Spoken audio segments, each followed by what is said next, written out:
I have to move. I just meant the chair of the I'm board. unmuted right now, just so you all Yeah. know. Stop it. Okay, I'm gonna start recording. Is Nick gonna come in? Cause we're gonna start I'm this here, show. I'm here, I'm here. Yeah, let's do it, let's do it. We're recording.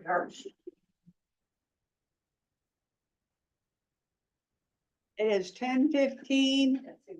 Georgetown Public Utility District Special Board Meeting. February 6th, 2024. Called order, so we're gonna have roll call and pledge of allegiance. Okay. Director Stovall. Present. All right, Director Saunders, the records show he's not currently here. Treasurer Thornborough, Here. Vice President Seaman, Present. and President McDonald. Let the records show that he is also not here. Presenting staff today, we have General Manager Nicholas Schneider, Operations Manager Adam Brown, Water Resource Manager Alexis Elliott, Office Finance Manager Jessica Buckle, and Legal Counsel Frank Spindler. Thank you. Do you do the pledge of allegiance, Mr. Thornborough? Pledge allegiance to the flag of the United States of America and to the republic for which it stands, one nation, under God, indivisible, with liberty and justice for all. Oh, I guess I can use this little. Okay, are there any, okay, we're at the adoption of the agenda. Are there any public comments on the adoption of the agenda? As a courtesy, I suggest that we move the consent calendar, item number 4 to after item number 7, to allow the board members that are on their way to comment and vote on the consent calendar items.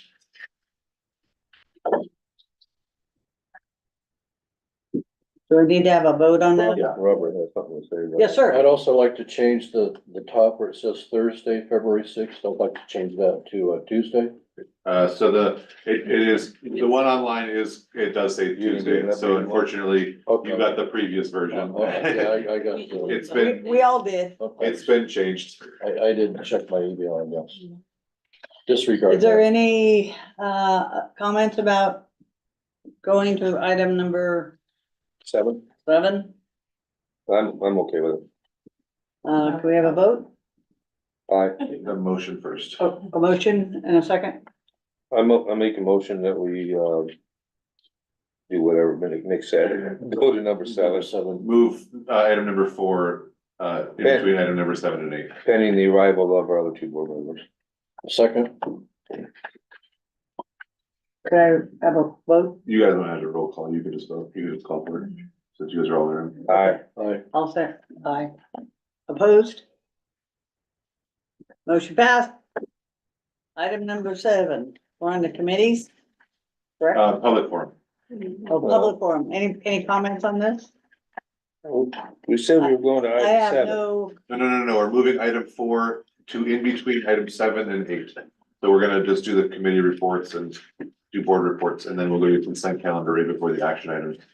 Well, I thought we were gonna go to item 7, we're going to item 7. because that way the other 2 members would be here for public forum. Fine, that's fine. You, that's, That's what my motion was. okay. So we're I gonna move to item 7. You wanna Remotion that, or are you good with No, that? it's fine. We get all the fun times here. Committee reports. I guess the first one's irrigation committee. So there was no We January. haven't had a January meeting, and the next meeting is February 13th, I believe. Yeah. At 2 p.m. If anybody is interested in coming. Finance committee, were you in the finance committee? basically, as I recall, we spent a lot of time on the analysis of the loan program. The agenda item that was presented to the finance committee was in much greater detail than what was presented to the board. And it provided a lot of analysis. On a personal level, I am real impressed with the knowledge base and the knowledge of the issues and the expression of opinions and everything of the members of the finance committee. Very pleased how it went. One thing that I found kind of surprising and unbelievable is it lasted 1 hour. So, let that be a lesson. Thank you. And I'll just add to that, that item that was at the previous board meeting and heard at finance committee is back on the docket for today with some, pared down, hardship requirements that was requested by the board members. And so we'll go over that as part of the action items. Yeah, that's later, yeah. Thank you. Ad hoc committee for policy, I guess we could say we have, 2 policies on the docket for today that, the policy, We have 3 actually. pardon me? 3. 3, okay, sorry, 3, so we'll be going over that. Grant writing committee, So we haven't met since December. There is a sheet that is in your packets that does show, we have a grant that we're going after, with the USDA that, if Adam wants to add any color to, we're kind of at like the 5-yard line of a long, nice long drive and football, if you want to go that way, and we're trying to figure out how we can get the ball into the end zone at this point. So we're right there, we're at the goal line, kind of first and goal, and we're hoping to bring in a good chunk of money for the district. So right now, the ask is for about $8 million to do some piping work up in the upper country area. And secondly, we did add some analysis that we've been doing on solar at the Sweetwater treatment plant. We've continued that discussion. We've started to work some numbers. There's a couple different options that we have. Some are loans, some are grants, and so that is all on that sheet. If you have any questions, I'd be happy to go over them. I have some information in my GM report that I'd like to go over for the loan program. And then lastly, that we added to that sheet is, we are also working, for a project here at the headquarters building. That would be a community-based solar program where, a portion of our property here could be leased to a company that would come in and put solar panels in. So that's very, very much in its infant stage. So that's on there as well, and I can go over that later as well. so that was it. You said we have not had a grant writing committee meeting. Tomorrow, it's tomorrow. So none of this has gone to the committee Yeah, yet. I'm just, That's where we're at. I just wanted to highlight what has been added to the sheet since last month. Okay, and then labor negotiations committee? That's you.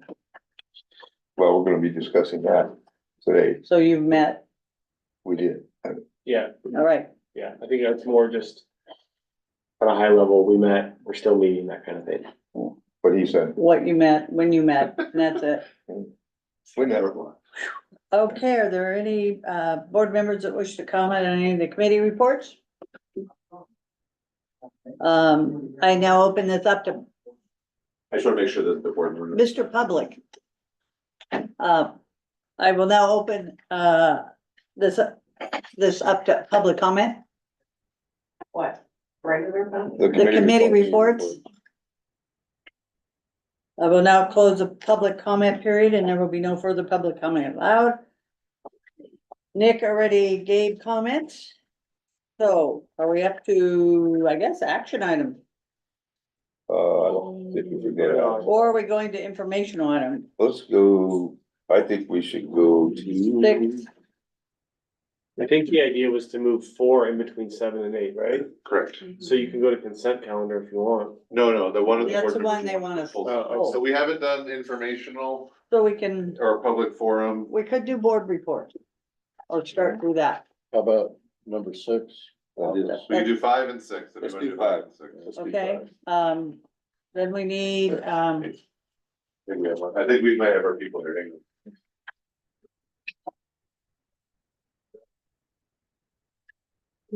Steve, is that door unlocked? Unlock? This one here? Yeah. Oh, you mean the main one? Yeah. No, that one. Yeah, that one. Okay. All right. Okay, office manager's report? So same financials we do every month. This is the December financials, December 31st. We just completed the bank reconciliations today.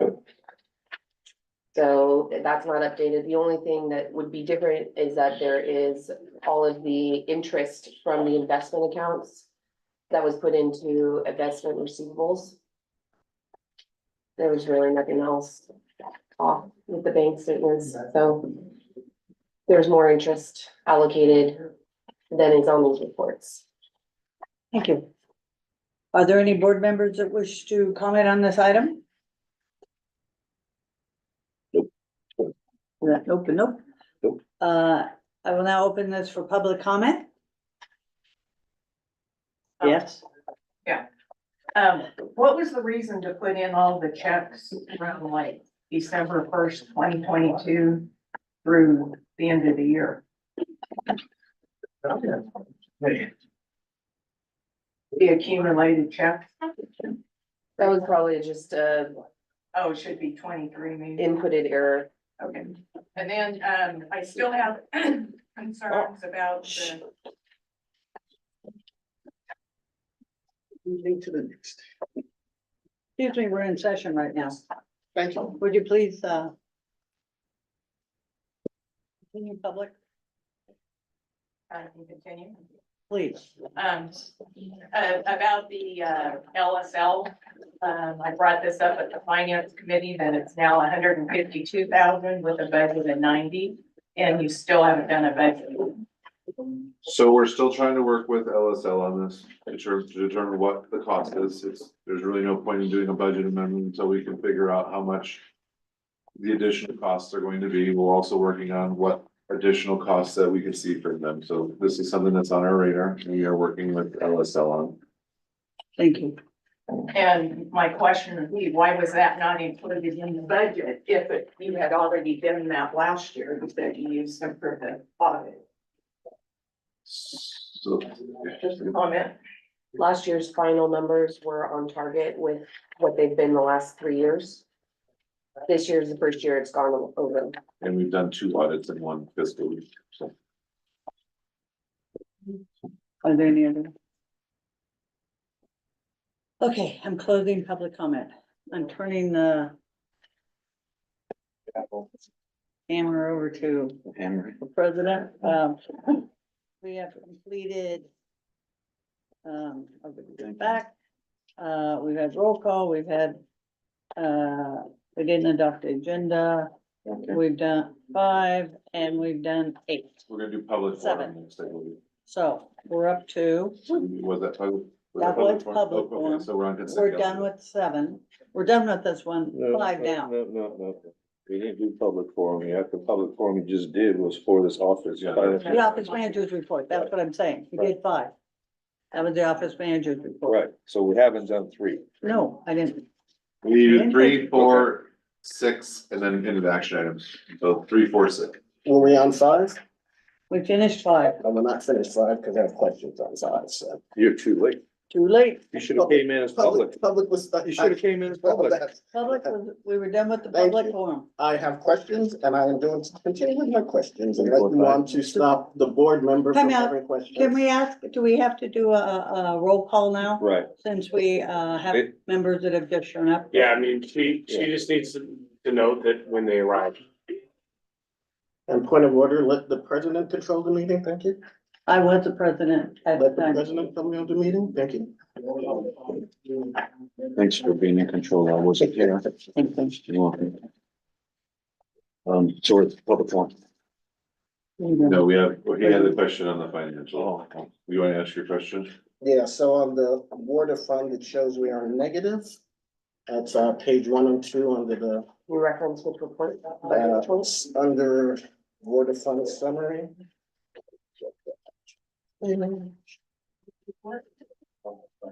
9 of 9 of the budget report. Yeah.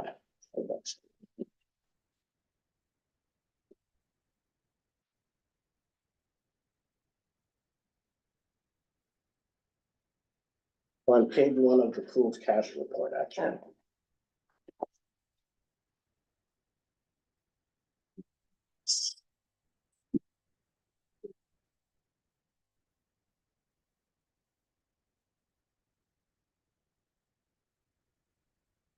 Can you rephrase, can you re-ask the The question? water fund, so it shows beginning balance negative 338,891.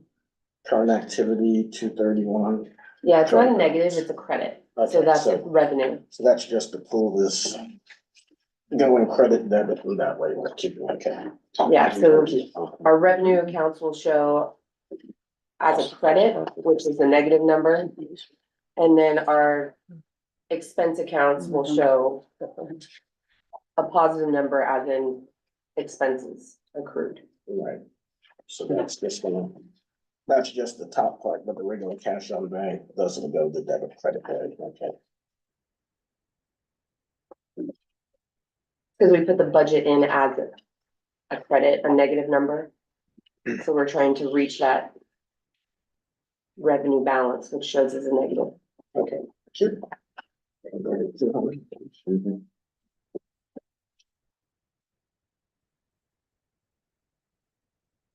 The other stuff seems to have been fixed with the accounting, so thank you for that.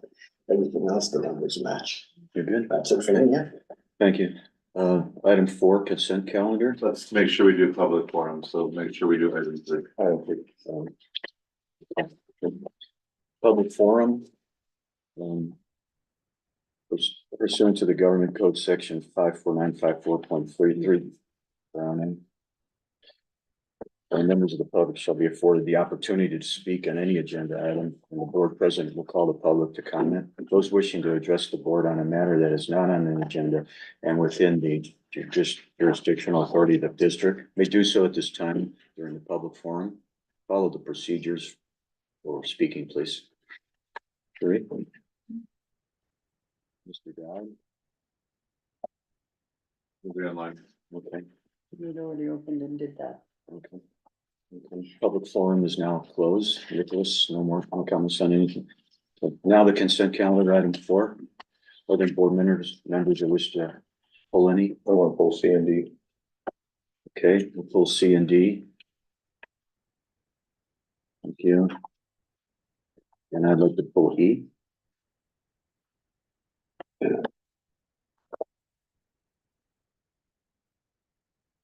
With a motion to approve the consent calendar items for A and B. Second. All in favor? Aye. Aye. Any opposed? Okay. Motion passes to pass items A and B. Any public comment? There will be no post-public comment section. It's consent calendar. There's a motion by Director Thornborough for consideration for speaking about adoption of the request for public documents. Like that. Yeah, I got a couple of things about it. There's seems to be an emphasis on doing everything electronically as far as the public records and stuff. And took out the cost for doing it in hard copies. The way that I take this is that, you know, hard copies, not everybody has internet. There's still people like my age or older, doesn't have internet, it's not into this electronic thing at all. So I don't think they should be penalized because they don't have that. It is a subject to the government code that we charge for the materials only. Right, And so it's still in there that we charge for the materials. okay. It's still, I thought it was lined out. No, it's right above that, it's 10 cents per page. Okay, let's see. All right, close that. And it can be increased. It can only be increased if the state allows it to be increased, so we can't set our own rate, we have to follow the state's government code. Okay, what's this unopened flash drive? File requests that are too large for email or other transmission methods, only an unopened flash drive will be accepted. That like, just. So they have to go buy a new one. Unfortunately, if someone were to say, hand you a flash drive and say, would you put the records on this flash drive? Right. That could be corrupted and it could corrupt our server. And so if they are requesting something that is larger than we can send in the email, typically about 25 megabytes or so, Mhm. then they have to bring in their own flash drive and then we will open it and we will put it on that flash drive. So we don't take. Oh, any- so unopened means like in the packaging? Correct, Oh, from the okay. store, basically. And I'll just add that our law firm, we do a lot of document delivery stuff. We use third party. I think we've done it before, Elizabeth, where we use a third party cloud service where people can actually download it from a third party website. So I mean, that would be a rare instance. Mhm. If they're able to get the documents electronically, then they likely will be able to access that third party website that we use and they can click a link and it's a safe website because it's just for document. Think of Dropbox, but more sophisticated and more secure than that. Mhm. And then they can access and download, and we can put as larger files on there as possible. So it'd be in the rare instance when that would actually. I mean, you'd have to have, the internet would have to be down and all sorts of crazy things have to be down for that to not work. So I guess what I'm saying is a practical measure. Hopefully that wouldn't be necessary. I will say that we have had a request for videos of previous board meetings and audio recordings of previous board meetings that were in the gigabytes of, and so even that system may not be enough. And so this is if you have like just a very, very, very large file request, which we've had. And we have the capability to store a tremendous. Oh, absolutely, yes. Okay. And there also says that you guys are going to, you know, put some hard copies out here of the board packet for the public and that sort of thing. But if somebody wants an advanced copy, they're gonna have to basically pay for it. That is correct. Um, If they want printed, but aren't there copies you putting out here for the public printed? correct, but if they come in and say they want it before we print them. So like you guys get a board packet. No, I understand all that. If they want something like what you have, then they have to pay for it. If they want it in advance. Correct. Well, it's the same as a public records request. Well, I guess my question is that since you're gonna do it for one, won't you do the whole batch at once? Because we only print agendas here, we don't print the whole packet. We have one copy of the packet, that's a lobby copy. And then we have multiple copies of the agenda, Okay, and then and I'm Cherie, I'm just gonna pick on you for 1 second. If Cherie came in and said, I want a copy printed out of the packet specifically for Cherie, Yeah. that would cost the 10 cents per page. Okay, all right. That's all I got for C. At least $10. Oh, hell, some of them could be $100. Yeah, I know. Yes, I move that we adopt. We have to, if anybody is. Oh, go ahead. Okay.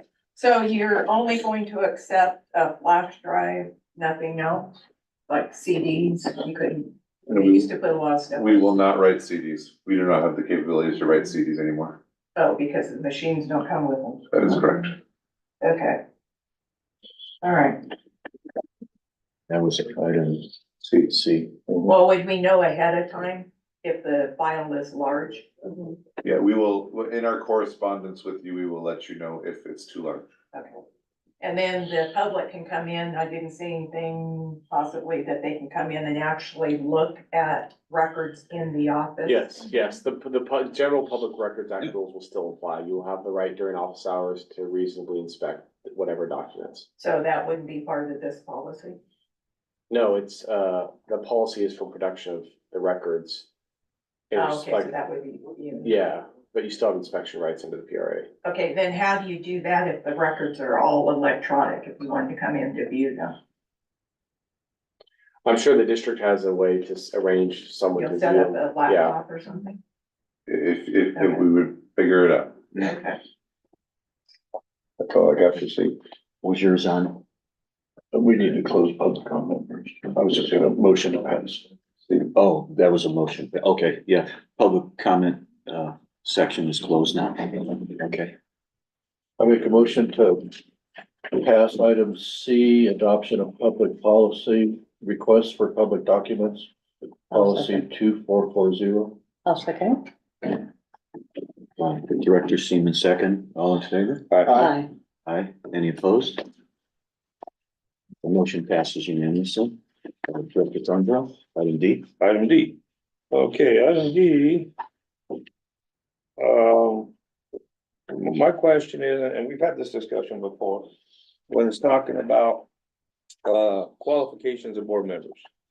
When you have in here, they gotta submit a resume that shows, what their qualifications, I think we need to spell out what the actual qualifications are, because technically there are no qualifications other than residency. So it seems like a pretty formal process, which I'm partially in agreement with, but this is, brings up this qualifications thing again. And there are no other than residency, there are no qualifications to be a board member, and that's by design. Can you just show me where you're reading it? Cause I know it's in here, I just can't remember I was exactly. reading from section 4105.04. So it says may, it doesn't say you have to. And this is an appointment process, so the board will need some kind of information to choose between different appointees. So I think, yeah, exactly. I think the resume isn't necessarily there to discriminate against someone. It's just to show interest in why you as a board member may want to select a specific candidate. So if you had 5 members of the public who are trying to get onto the board to fill a vacancy, you want to understand what it is that they're good at and why they would be a good candidate. So there's no qualification. You are 100% correct. Residency is the And qualification. that's what I think it should say in here, that the only qualification is you have to reside within the district. But Could that be construed as a letter of intent or interest I'm instead not, of resume? I'm not sure where it says, Well, there's a word called requiring a resume, and maybe we need to remove that. I'll turn it over to legal at first. Yeah, I mean, I agree with both your comments. I mean, this is completely 100% discretion of the board. Oftentimes when there is a vacancy, the board needs something to grab at, to figure out, gauge interest, qualifications, what experiences do they have that would bring bear to, that would be relevant and they would bring to bear on their office as an appointed, if someone that was appointed to the board. So it's unlike, an election process in that respect. But if we wanted to, we could add if we want to adopt a policy today, we could add some very simple sentence to the fact that none of this is to be construed as minimum conditions for appointment.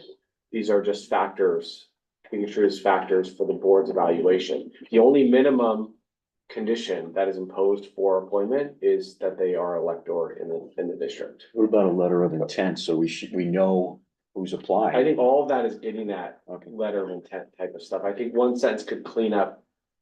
Cause I think you may want, if they have a resume, it may be nice to see. If they describe why they think they're qualified and why they think they would be add value to this board, that would be something that would be nice to see. I think maybe you just wanna make clear, none of these are minimum prerequisites to holding the office.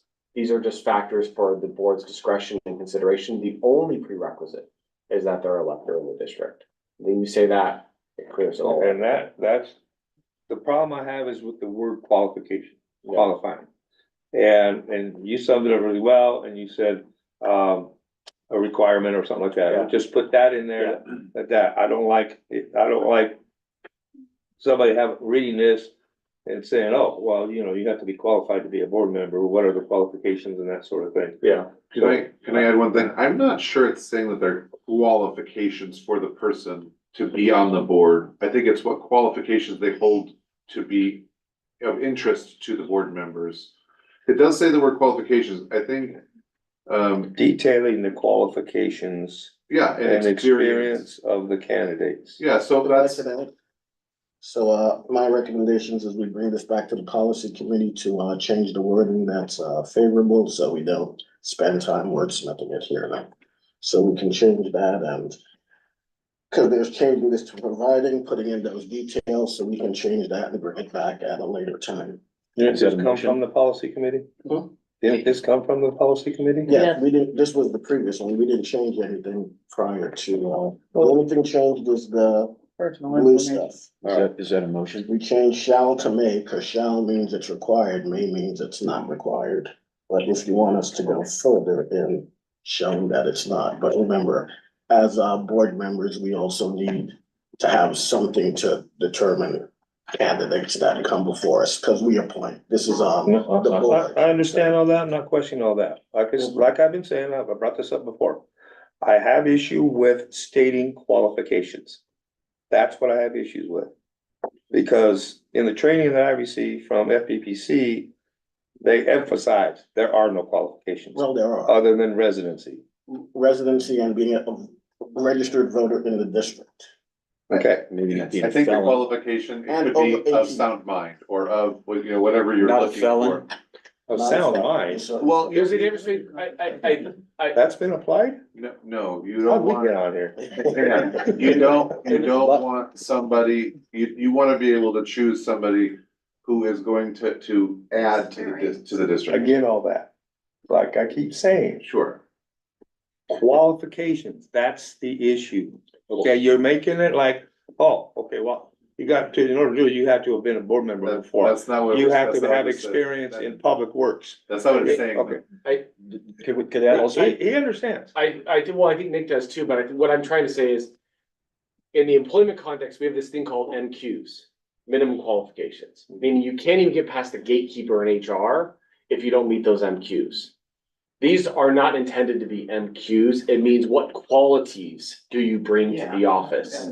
I think the language could be, to Director Saunders' point, perhaps this just needs to be cleaned up at the committee level to make the changes, so there is no confusion, so it's not construed as minimum qualifications, it's construed as what qualities do you bring? Okay. And that language can be cleaned up, and then we can move forward, and then I think you want to take public comment. Well, yes, I just wanted to say maybe prerequisites, it might be construed as qualities too. I think prerequisites is too strong of a language. Right, okay. I think you would only say that to say these are not minimum qualifications or construed as prerequisites to holding the office. Right, okay. These are merely factors and qualities for the board to consider in making their decision. Thank you.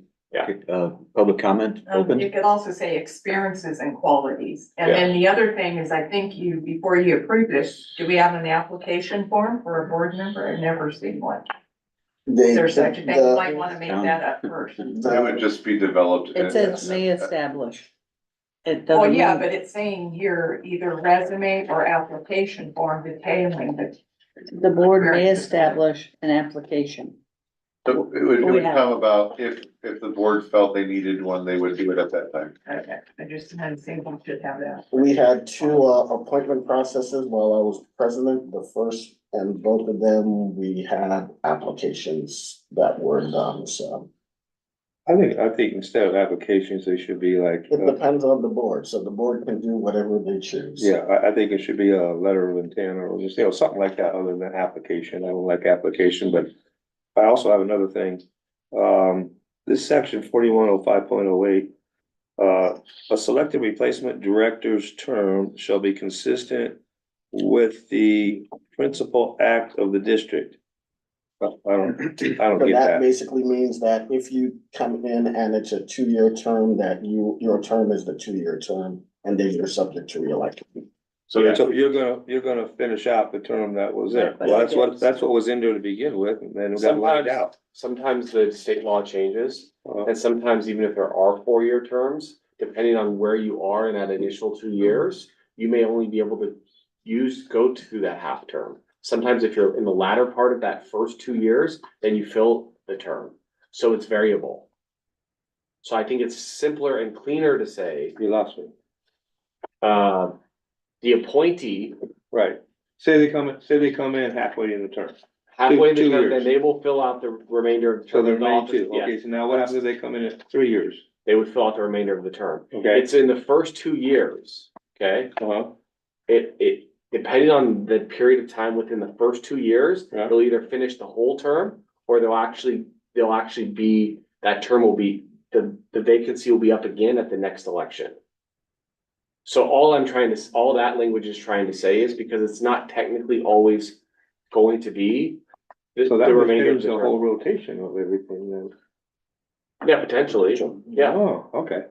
All right. It's rare for that to come up, but I just think it's easier to say it follows state law. Okay. Plus, if state law is amended from time to time, this would follow, because we have to follow state law. This is something that the district has the ability to, control. This is purely preempted by state law. In other words, state law completely controls this. We have no discretion. So it's better just to point to the state law here. And that's what this principal act of the Yes, district yes, means. because the public utility district law is the principal act of PUD. Oh, the public utility district. Yeah, but the principal act is the enabling, it's another way of saying the enabling legislation, which I know is not much more clear. But the idea is all special districts in California are created by enabling legislation of statute. They're creatures of statute, not creatures of common law. Right. So as creatures of statute, PUD, irrigation districts, county water districts, all of those only exist because there's a special statute in our state law that talks about this. So PUD law is what we're referring to there. Okay, so do you think there's a way we can put that in simpler terminology so the average person can understand it? Yeah, I do consider myself an average. we could say Public Utility District Act. There you go. Under the Public There you go. Utility District All right. Act or something. Yeah, that would be fine. Victor Stilla, can you point out where it's addresses the requirement of residency in this policy? That's state law. So basically, when you give out there's a vacancy to the board, you would probably direct it to the election law and say, you have to meet the requirements of the county and district eligibility to be, Okay, that's not our law, that's state and. Yeah. should that be in this policy? No. If you read the first paragraph, Well, that's another principal act of the district. under the state law. Yeah, that was the first sentence in accordance with the principal act of the district, so it's kind of. Okay, thank you. built in. I still think we should put that, what does it hurt? To put that in there that, you know, you got, If the board wishes, you can change it to Public Utility District Act and state law. why can't it just say you need to reside within the Oh, district? you're talking about the actual language? Yeah, I mean, you're gonna create these policies and put this legal terminology in there and a member of the public reads it, they're not gonna understand what it means. I don't understand what it How means. did you find out what it took for you to become a board director? I didn't even ask, I just did it. Yeah, you basically said, how I about, assumed I was qualified. yeah, I figured you knew more than us because you were on the board. Got you there, didn't he? None of that ever came up. Yeah, that didn't come up. No. I like the answer better. That's all I got for D. So is there a motion? Yeah, Yes. Yeah. basically, there needs to be no motion because we're just moving it back to committee to bring back, so.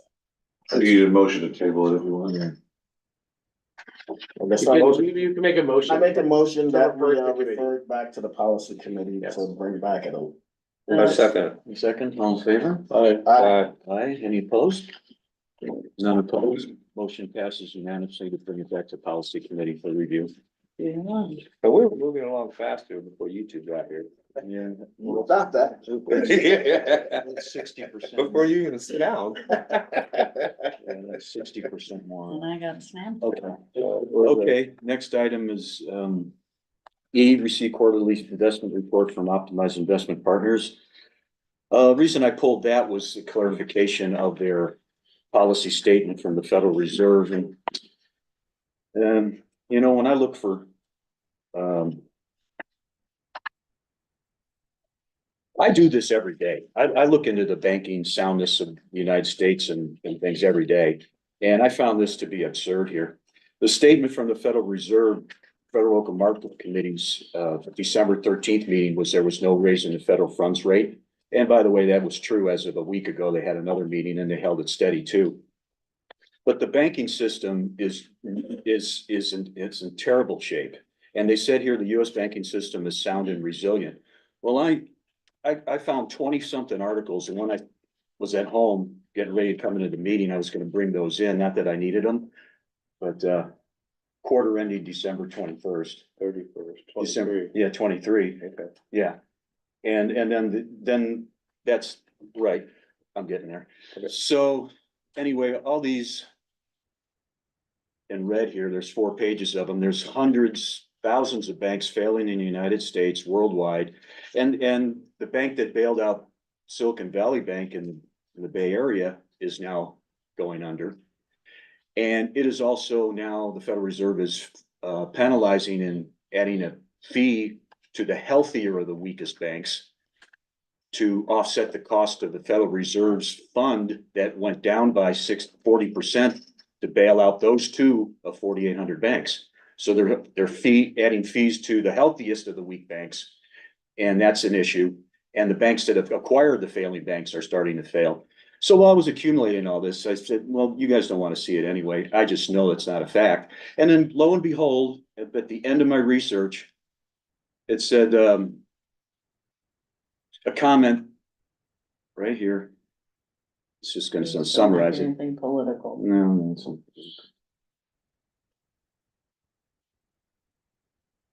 it basically says, give me a second, okay? I planned on coming in early to do this and I was late to the meeting. Anyway, the Federal Reserve just retracted this statement for this quarter. I don't know where it is there, but they said that's an outdated, unreliable, there was a term they used for it, but they don't stand by it anymore. Now, and at the other side of their mouth, they're saying they still kind of believe it's true, but this is an outdated statement. This all comes down to saying that the 30% we have in CDs, which is backed by that same fund that's taxing other banks for assigning fees, that's how resilient they are. They aren't. And so if we could, at some point, if we get the opportunity to take a look at shifting those maybe into treasuries, where the Federal Reserve would have to go to get the money to bail out the FDIC should they have a collapse. So I'm just saying, I wanted to clarify the statement that they've updated it since then. So, I'll just make a note that this is an older statement, so they may have changed it. We're over a month away from when the statement was made, so that's. oh, this statement I got that is 2 days old. No, I'm saying it's in writing. This is from December, so. Yeah. Oh, yeah. So that's why things have changed, I'm sure, dramatically over the last 37 days. Right. 37 days. And then I will just give an update to the board. We did have one of our CDs mature and, we repurchased a treasury, as opposed to a CD to continue the laddering that we're doing, but we moved out of a CD and into a treasury. Oh, great. I think the Aqua and the JPIA are doing more of that too. They're getting out of CDs and going on to treasuries. Yeah, so, that was a recommendation from, Optimum. Mhm. That was also a recommendation from, do you remember the name of the gentleman? I can't, what's the guy who buys our stuff? It's Concourse, unvalued investment. Time Value Investments, that's what they do so Optimum can't purchase on our behalf, so we have to have a third party who does the purchasing, so Optimum gives us a recommendation. Time Value Investments actually goes out and does the transaction for us, and so they both conferred and recommended that we move out of the CD in this case and into a treasury. Oh, good. We're already doing what you requested. Okay, and this statement, although it's 37 days old, like you said, it's still a lie. But they're only reporting what the Fed reports. I'm just telling you, okay. We're not gonna make up information. We can only say what is. And I'm only saying what I know. Yeah, no, that's fine. Go ahead, Sheree. Before Any the board, public, go ahead, yeah. Yeah, so we have to, we know that stocks, treasury funds, all of this stuff, NCDs changes day to day, and we have to look at the big picture, so a lot of the stuff we're putting in has a maturity date, and as long as that's not in jeopardy, that's one of the things we keep track of, so the quarterly reports are very good, so we can catch these shifts as Mitch brings up, and, as you can see, it changed from December to February, so even in between, when we got the report, it's changed, but as we can see, that looks like they're on top of the information as well, and moving accordingly. As long as we stay diversified and so don't put all of our money in one basket, we should be able to weather if one goes down or up, so. From where we were into where we are now? Yep, we're doing quite better. We see we're averaging 35,000 a quarter, so we're doing pretty good. Yeah, thank you, Michael. And I will just add that, Optimum will be back in probably April's board meeting to do another report. So they do two presentations a year. And so at that time, if you had any additional questions or you wanted to kind of go over what these mean, then that would be a good time to do that. Yeah, I'm broken record, but sure, can do it. Any more comments from the directors? Public forum? What was the difference in the maturity of the CD, you know, the rate and the treasury? I can't tell you what the original one was, but I know I believe it's 4.27% is For the the, new one? and that's a long-term treasury, Okay. 2028 or 2020, either 2027 or 2028 is the maturity date on it. So it's a continue, like a laddering down the line. Is there any way you can put, when you do those into this staff report, so you're listing when you do maturities and just otherwise, how do we keep track of it? Like it's in here, yeah, it's in here already. The new, I'm trying to see if this is. no, not the overall, each individual maturity. Oh, you want us to show the Yeah, entire, like what it went To from. and from. you would Yeah. have like, it's like 20 pages. Well, I know, but just this one, you know, each quarter, when you get one or whatever. that Yeah, we could probably add something and we'll see what we can figure out. Would be nice to know. See And, the difference. and, I found it. It says the US banking system is no longer sound and resilient. They removed this statement from their previous statement. Really. So anyway, and Mr. Dowd could relate to, what I'm referring to at least, correct? Yes, Okay, you're right. all right, at this point, make a motion to, it was just a motion to, So this- clarify, that's all it was. All you're doing is accepting this. To make a E, yes, I make a motion to accept E as is. Second. If, on favor?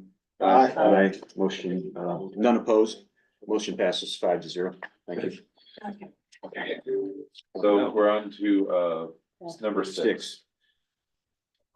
Okay, we will receive all these reports and we'll open these items to public comment after all have been given. We're gonna do board reports and I'd like to ask Director Stovall if he'd like to lead off. Nothing to report other than being president. I thought a very well-run and attended, financial committee meeting. Thank you, Director Stovall. Director Saunders? So, there were two, regional water authority meetings, the water use efficiency one, where we went over the, upcoming conservation, measures and the general meeting. At the, general meeting, I was reelected to the RWA Executive Committee. We adopted our fiscal year report, approved our policy principles and the 2024 federal affairs platform. El Dorado LAFCO, we met, January 24th. We accepted our fiscal year financial audit report and a mid-year budget report. The two things of note in our financial audit reports, which we did, because there's that GASB qualification that puts in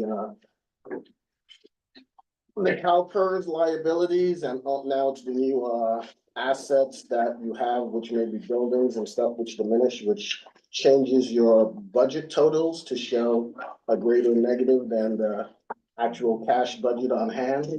So for each of those, we've asked that they have an actual fund balanced audit report, and then they can show the reconciliation with their GASB one. And that's something I would ask we do with our budget here, because we also have to use that actual audited account balance one to use for what we're gonna be putting into our capital reserves. So that's one of the things we can follow up where it doesn't break GASB and they show that reconciliation.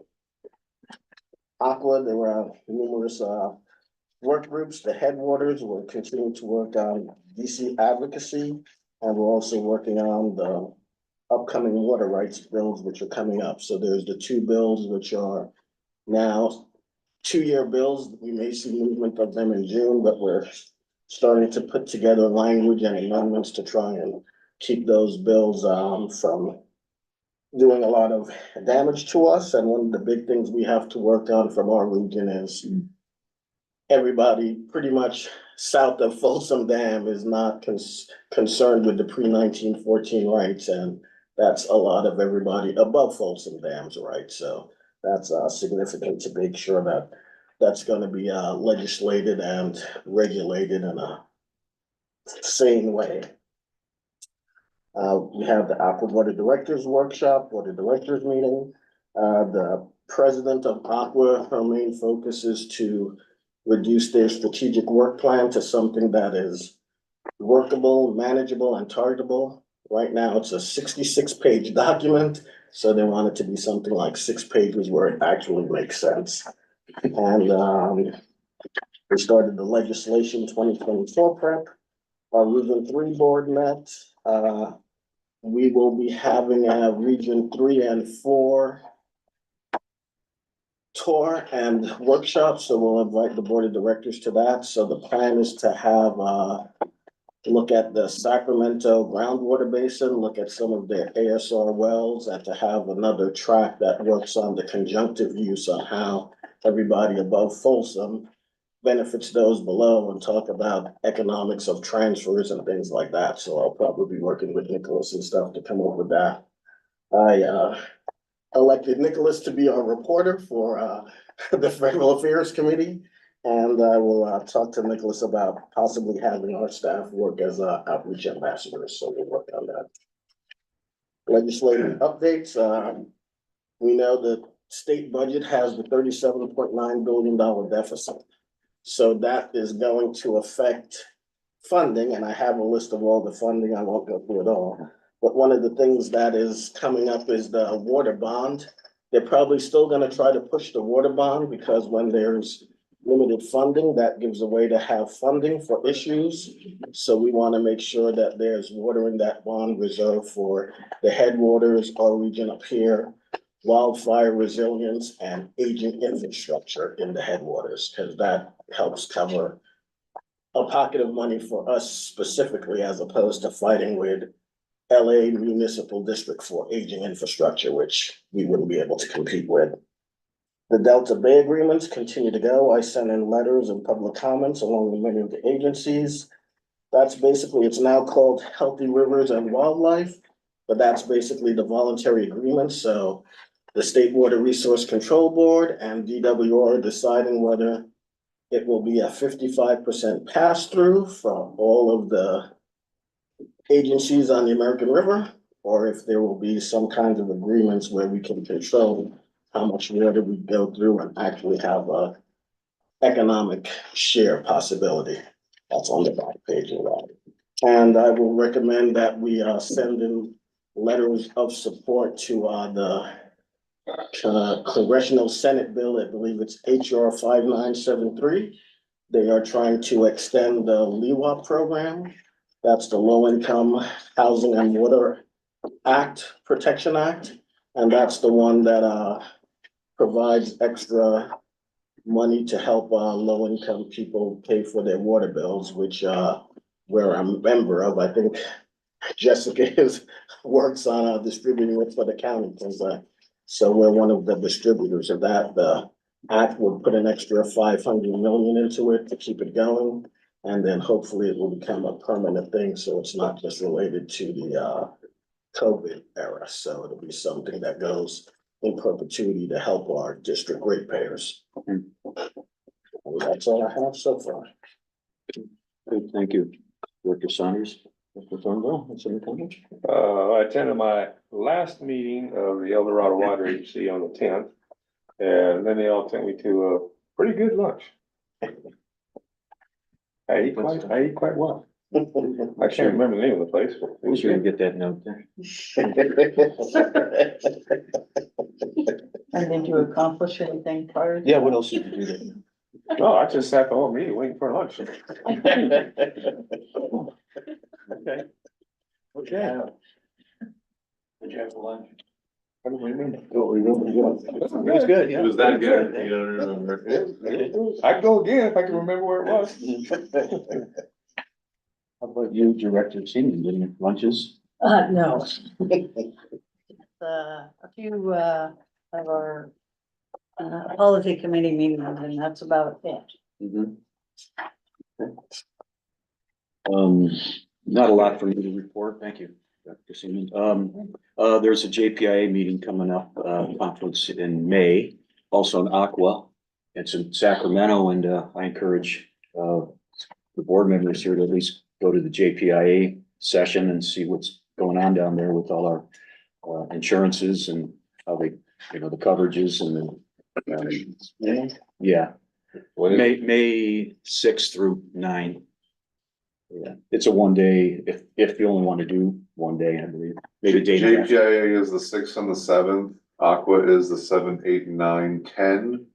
The 10th is more, Group, Where's the JPIA one? down to in Sac, somewhere down. it's at the, do you know where the, Sheraton and, Hyatt is right there downtown, and then the conference center is right there? Do you know where, In the state capital? uh, I'd probably save you some time. I don't know where everything is in Sacramento.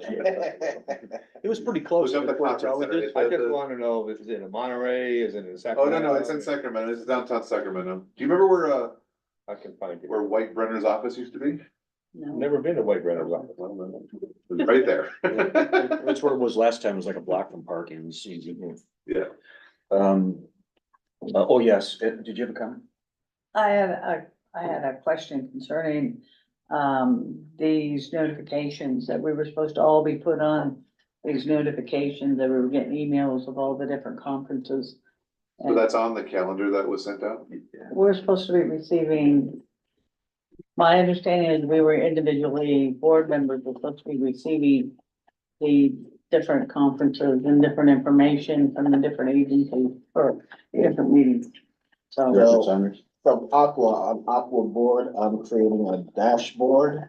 And that will give everybody the ability to opt in and opt out of stuff, because that was one of the things I brought up was communications, that not everybody gets communications, and when we get it, we don't know who it's from. So that's Yeah. something that works on. cause like you're getting it for JPIA and Aqua. Mhm. I went in the other day and looked through all that other email and none of that was in there.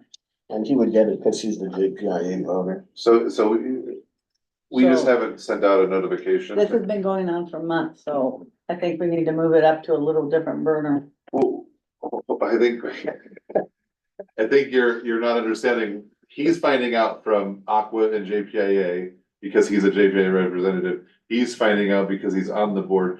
I haven't sent out an email to the rest of the board members because we found out like 2 days ago. Friday. No, I'm saying like that when I first started, I was getting a few little emails coming Uh-huh. through. And the other were I would get JPIA emails, I'd get some others. Can I clarify a question? I wanna make sure I I don't understand. think I was done. But are you saying from staff or from No. those? Oh, From okay, those that makes sense. organizations, and somehow I we were understand. supposed to have been brought into the loop of, now this is the new board, over a year ago.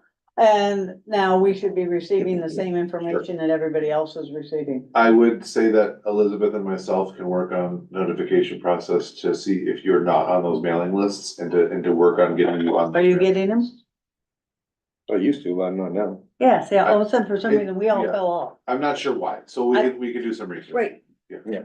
And I don't know if Mr. Stovall, Director Stovall has been getting anything. Yeah, I either. had the Aqua, but not the other. Okay. We will get on Thank that. Sorry. And so, yes, I'd encourage you to consider, and I brought it up just in case you didn't know about it, but it's local and, And the JPI portion is free. it's free. Well, there you go. And I just wanted to say that, since the not last meeting, that I did a self-evaluation analysis, and I need to make sure that all the, board members are getting equal time if need be to make comments and to do a rotation, so it's more consistent and know that they're gonna get their place in line. And if you could try to help me to manage that, so you ask a question, there'll be response, and then ask another question, but everybody will get their opportunity. You can ask all the questions you want or comment, but just so I don't have to regulate it as much. And So in other words, somebody should be raising their hand and then waiting to be called upon. I didn't say that. No, everybody does really well. At least it's better than shutting down a director for being able to speak. Yeah, but I mean, no, I'm not saying anybody's. I was Did you trying to- raise your hand and say that? Did you? Yeah. So, Anyway, that's all I wanted to say. I have to, make sure I manage it a little bit more equitably and evenly. Other than that, that's all I have to say. the other thing with Aqua, as I'm the outreach captain for Region 3, so all the information from Aqua, I'll be able to distribute directly to us as well, so that will help. Director Thornwell. I just checked and I lied, I do get all that stuff. We'll make sure you're on the list, Donna. I Thank you. promise. I promise. All right. If any other, let's see, any comments from the public? I don't think so. Okay, now we'll have legislation liaison report. Did you already give yours? Yes, okay. Operation manager report?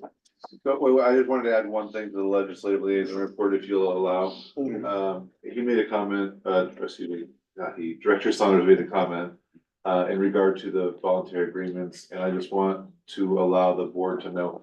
I've been attending several meetings at both the RWA as well as where we are locally known as the Reservoir Operator Group. And so that would be Placer County, EID, us, and Forest Hill. That's 4 reservoir operators. So we've been meeting as well. There will be a presentation coming probably March, April. We're still no agreements have been made. We're still negotiating with both the federal government and the state government on the VAs. So there is a presentation coming that will explain what this means for the district and whether or not we want to support it or not. I just didn't want you to think that, you know, we're doing something behind closed doors. It is still behind closed doors, but it will be coming out into the light within the next 90 days. Secondly, there was a request from some board members that our federal advocate present. He is very excited to present his findings and what he's been doing for the district. Unfortunately, this time frame did not work for him because he was working on Capitol Hill today. So he has already been locked in for the March meeting. So if you have any questions for our federal advocate or would like to have any more information about things that are going on in Washington, then that would be a perfect opportunity. So he will be on the screen and we'll be able to talk to him. And I think that'd be great for the public. I mean, it might have been Cherie that wanted to know what value we're getting for our expenditures for that purpose. And so that's great. That would be a couple of board members wanting to know. A couple board members too. Yeah. Okay, operations manager. Thanks. Yeah, so it's kind of typically, this time, I guess most updated news was, Stumpy started spilling, Sunday night into Monday morning, so Reservoir is now full. So we'll have, our water year, our projections coming up, next couple of. The charge of our production and our gross water use over time is, on par with what we've seen in previous years. The rest is just, our summary of our work we've been doing. I did realize here I duplicated my photos on our safety walkways. So that's supposed to be structure 1, 6, and 7. I included structure 6 twice by mistake. But you can see those as safety walkways so we can operate the valves safely, not worried about, falling off any of those walkways. Additional photos of some ditch clearing we've been doing, just trying to keep up, get ready for the season. Mainly where we've had ditches silted up, we've been doing those areas. We haven't done a lot of vegetation cutting yet. We're kind of waiting on that. We did improve one of our vegetation racks across from Third Gate. It was, you can see the first picture, was degrading. It was wood structure, so we upgraded to a metal structure with a platform to reach down there and put vegetation out of there. Main updates from the CIP is the pump station retrofit. So that includes the backup generations from the state appropriations. So we have that out for bid right now. So by the end of this month, we'll have a response from contractors to get that work going. We're nearing the tank lining, our Kelsey tank. We have the inspections next couple weeks to go out there and to develop a good RFP for that work. We've been doing air release valves, these kind of do those, they're kind of some fill-in work as we get those parts from our supplier, we do those, they're good, rainy day activities. It's hard to do a lot of, big maintenance and digging work while it's raining, it's just makes too much of a mess, so unless we absolutely have like a water break or something like that, you know, we can kind of hold off on those during rain time. The master meters, we have parts, the material ordered, we have a half of the master meters, the rest are supposed to arrive in this month. So we're getting material for those ones to get those installed and starting to plan out how we're gonna do that, because there's gonna be some large shutoffs where they're located. It could impact a lot of customers who are kind of trying to figure out, look at our numbers for this time of year, when we use the least amount of demand, it's gonna be night work, or, you know, find a window in the middle of the day to do that, to impact the least amount of customers as possible. Just general grant activities, we'll talk about the CAL FIRE grant coming up here in items. The USDA grant, Nicholas touched on that earlier.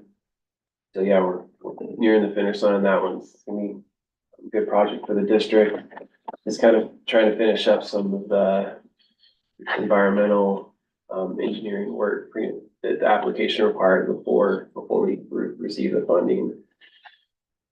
Same with the Walton Lake dredging project. There's just a lot of moving parts to that, you know, where the materials are going, how we're gonna do it, what's in the material, so we're working through that as well. The last page is monthly water demand assessment. We were kind of down from last year.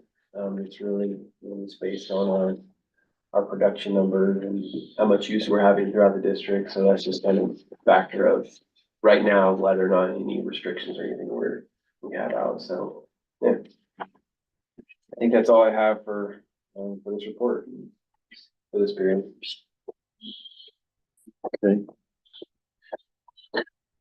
Okay. No, it's just funny. I have a hand up. You did? Yeah, okay. Yeah, go ahead. I was thinking. That's why we're doing, it's like. Yeah. Thank you. So the walkway, was that the one that was brought up like 2 years ago? That you guys didn't have it, it was a safety hazard, you know, on the previous GM one? Possibly. We've needed these walkways for some time. I Okay. mean, we've had walkways there, but not the safety railing. Right, So- but there was one area that I guess we didn't have any walkways Well, or the- safety railings, so is this another one, or is this just the same one? Well, we have, could be the same one or a different one, I'm not sure, but I know we still have one more we need to do with the diversion. But we have 7 of these, and now all 7 are done. We've been slowly getting to them Good. over time.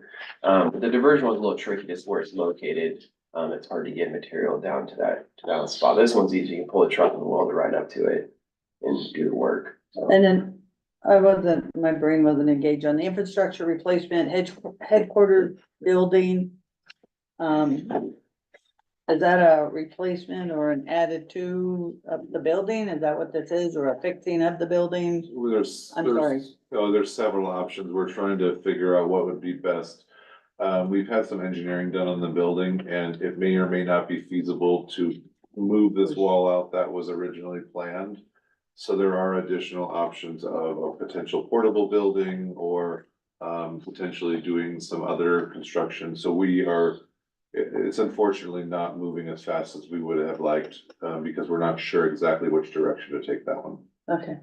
The info on the meters that were sent back, did we ever get that back, whether there was something wrong or they? So I'm waiting on the final report. I did hear back that they have warranted them, so there was some issue. I just don't know exactly why, but the report, I was actually, that's why I stepped out earlier. I got a call from the Ferguson representative who's going to get that report to me.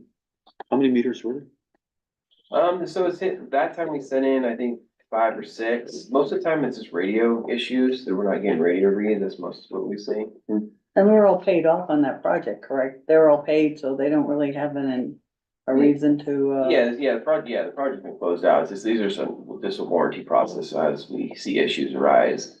so we have no hook in, is what I'm trying to get at.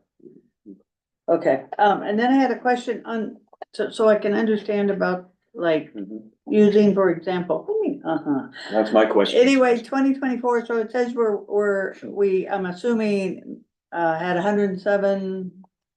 What is this? Cows per day per capita. And we only had a 49, use So gross is all our water. coming into the plants. It's- Out. Yeah, it's a comparison from, it doesn't matter what type of customer you are, right? So it's all our use. So the residential is only residential, like, numbers. Well, what other water do we have at this time of the year? We should be only having residential, We correct? do have commercial accounts though, and industrial accounts like the schools. There's a handful, you know, some of the stuff in Cool, all that, it's all industrial accounts, they're not residential. So you gotta look at it, this is only treated water, it's not raw water. It's only Okay, treated so water. gross water is treated water? Yes. It's both is treated, both. There's, Gross water use is basically what that plant produces. Okay. Residential is only the treated water that goes to residential customers. The rest of it goes to other customers. So do we have all those numbers? So we see, cause isn't that part of our use we have to worry about also? Is that I've got 100,000 gallons coming in and I have, say 50 or 80 going out. We don't see that commercial industrial, and that should be part of our water use. I mean, it just doesn't fall into a deep dark hole where it's only residential. We have to look at the whole picture, not just residential picture, correct? No, absolutely. We do. And maybe I'm missing what you're asking. I think what it's showing here, because that's really what the state comes down to, that 49, that's your number the district's trying to meet as a whole for But you're- residential use. We do look at the difference between commercial and residential. What I'm saying is, okay, so are you trying to tell me we have 49 residential and we have some number as other? Well, no, that's a total. The gross is total, everybody. Doesn't matter your It resident. includes the 49. Yeah. it includes- So it's 107 minus 49 would be the other. So Would what be- we've made is 107. Yeah. Well, Yes or no? Treated. Do we treat it 107? 107 gallons per person per day, yes. That's what that means, 107 it's gallons used per as not capita. production numbers. It's used as like your Okay, average usage okay, over the that's whole per district. person Yeah. per day. You use the production numbers to get that. Right, okay, cause that's what I was looking then at, if was you- seeing, if I had 107 produced and then 49 used, then where'd the No, no, other no, no, no. 50 go? 107 is used and 49 is used at houses. So the 50 or where you're looking at there, is it 50, 58. Whatever. 58 is used at other locations that are not houses, so. And so are we looking at those that doing reduction of water use also? And we need to track- We are, but I would, So we need to look at these numbers to see what we're reducing, you know, that they're gonna be reducing also, not just, that is correct, and the state is coming out with commercial requirements as well as the residential requirements, so. I guess what We're I'm not- asking is, we're not- what, can we see these numbers running too? Or What what can we is our s- industrial numbers?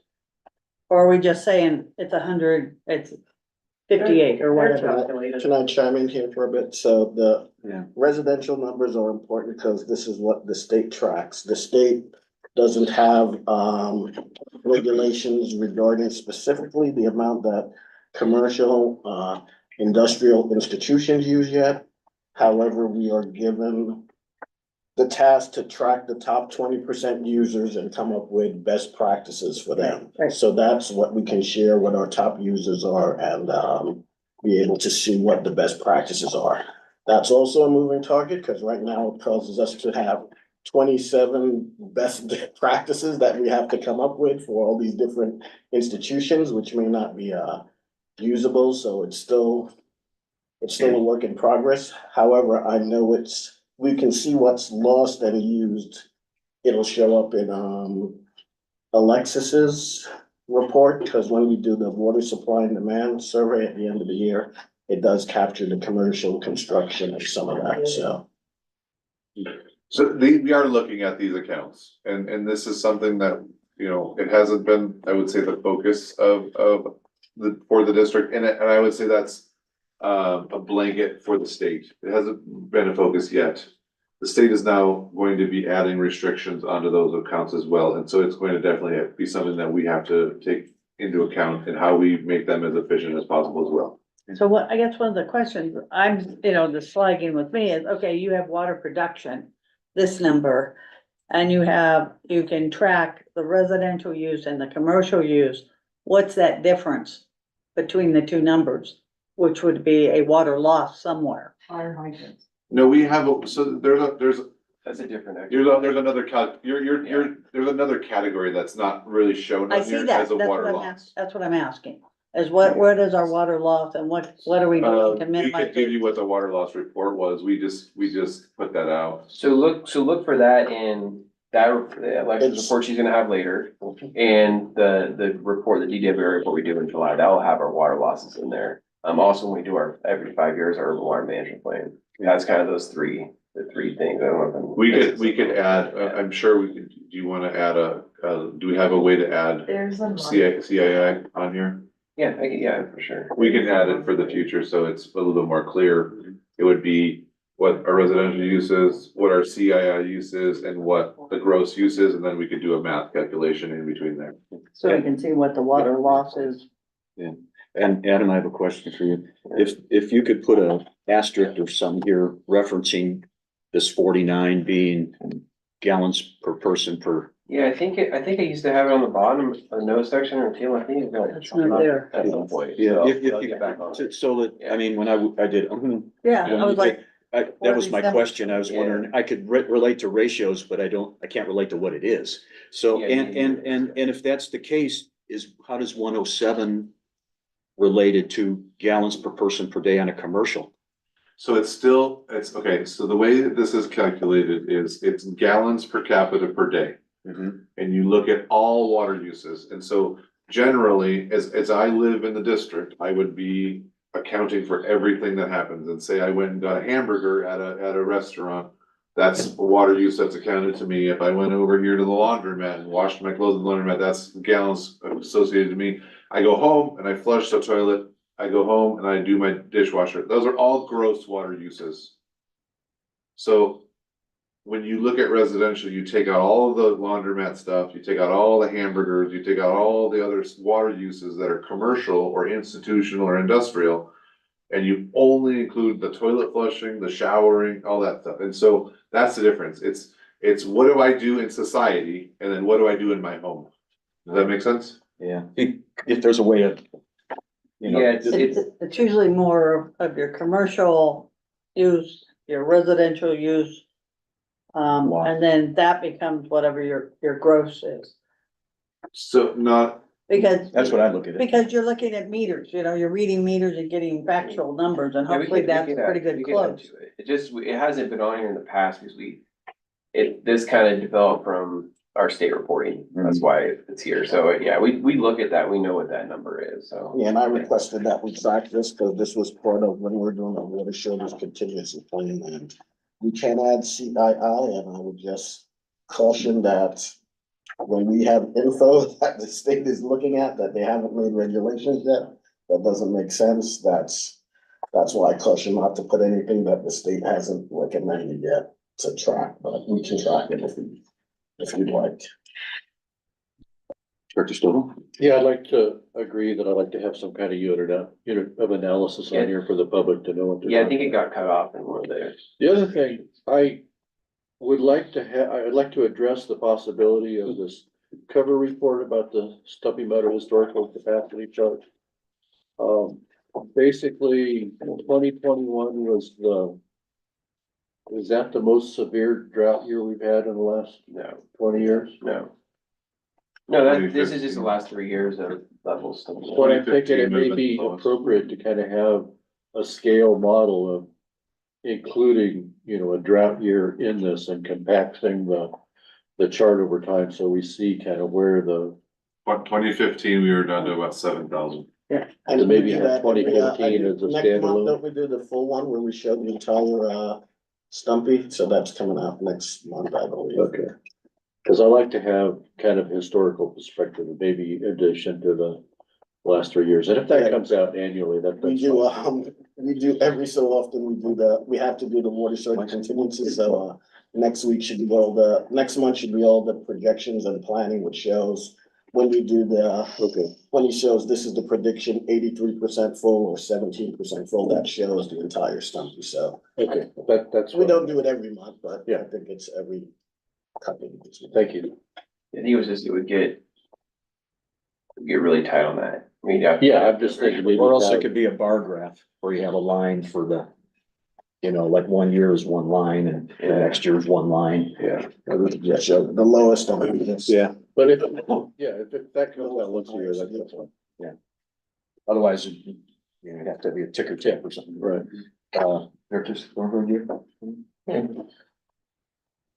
Public comment portion? When you do the master meters, can you make sure the customers are notified several different ways ahead of time, especially if it's gonna be severe outages, written, emailed, or whatever? Yeah, Because when they put in the meters, we literally didn't get notified, yeah, we use our Water Smart portal to do notifications. but not everybody's on Water Smart.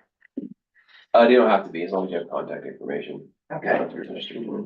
And then, fire hydrants, with what Donna was talking about, I'm almost guarantee you the fire departments are not measuring the water, or are they? We account for how much water, they send us a report and we account for how much water, it's part of your water losses, but there's two different water losses. You have apparent and you have real water losses. That's considered an apparent water loss. Right, so they actually, every time they use the fire hydrant, they send you a report. Typically, yes. And, just out of curiosity on that third, page 3, that last, one at the bottom, what is that monitoring thing there? That's a staff gauge for our water rights. Oh, that they keep track of it. And then the two pictures at the top, they look identical. Are they They are. supposed to be different? We address that. It's an incorrect picture. Oh, I see, okay. You have to find what's the All right, difference okay. between the two. Right? There's three things different in each of those pictures. I know, I'm so good at that. Mr. Dowd? Adam, how was the fire damage, that we fixed up all the stuff up there, up country? How's that holding on? It's actually doing pretty good. Yeah, we definitely have seen some small, I went up there early last week. Our guys were up there yesterday and they did not give me like a negative report coming back, but I went up there and looked at it. It's actually doing well, surprisingly well. And another thing, I was up at Stumpy for a couple days last week and took pictures, and the amount of wood and logs and stuff from the fire falling into the lake, it's unbelievable. It's on all the shorelines. You can't even walk anywhere on the shorelines. There's so much wood on the sides. Yeah. And it's all floating out in the middle too. Yeah, they'll be to the dam soon, Yeah. so then we'll go. No, because of the spill. That's right. Yeah, it kind of draws it that way, then we go clean it up when it drops, once the water drops. Boy, it's So, packing up there. yeah. Unbelievable. It's an effort. Oh, yeah, I saw some fires there, yeah. Okay. At this point, I'll close the public comment. I have a question or comment. When I was using water commercially, I'd have a meter I hooked on the fire hydrants when I was spraying for weeds. Do we have contractors around that have meters that? We have a process for that. Okay. Okay, thank you. Yeah, appreciate it. Very good. Water Resources Managers Report, Alexis? January, we had 113 annual inspections done, 3 of those, well, 3 Estros. We did have the urban water use objective report, which is new, that was submitted January 1st. We got to video some of the collection system. We did find a clog, so we hydrojetted that from either side and we were able to alleviate that, which was really nice. We had 11.79 inches of rainfall. And then, so projecting February, basically we have a 73% chance to continue to see a lot of rain. And it's for the next several seasons, but I I don't know if I believe that, I just put that to months. And then we've got our supply and demand, and actually I was gonna chime in, but our construction water's on here and it's up from last year, so we do monitor that. Yeah, Director McDonald, you know, this reduces construction water. Yes. So that's, we have meters that we give out to people who do that, which you're referring to. So they do a deposit and they pay for the water, just like everybody else does. Thank you. And then I really just wanted to highlight that our treated water operational losses is down from 2 to 5 acre feet from last year, it's now 78. And that's probably mostly due to our new meters. Yeah. It's a lot. The new meters. So it's higher? No, it's lower. Way low, way low. Oh, the losses.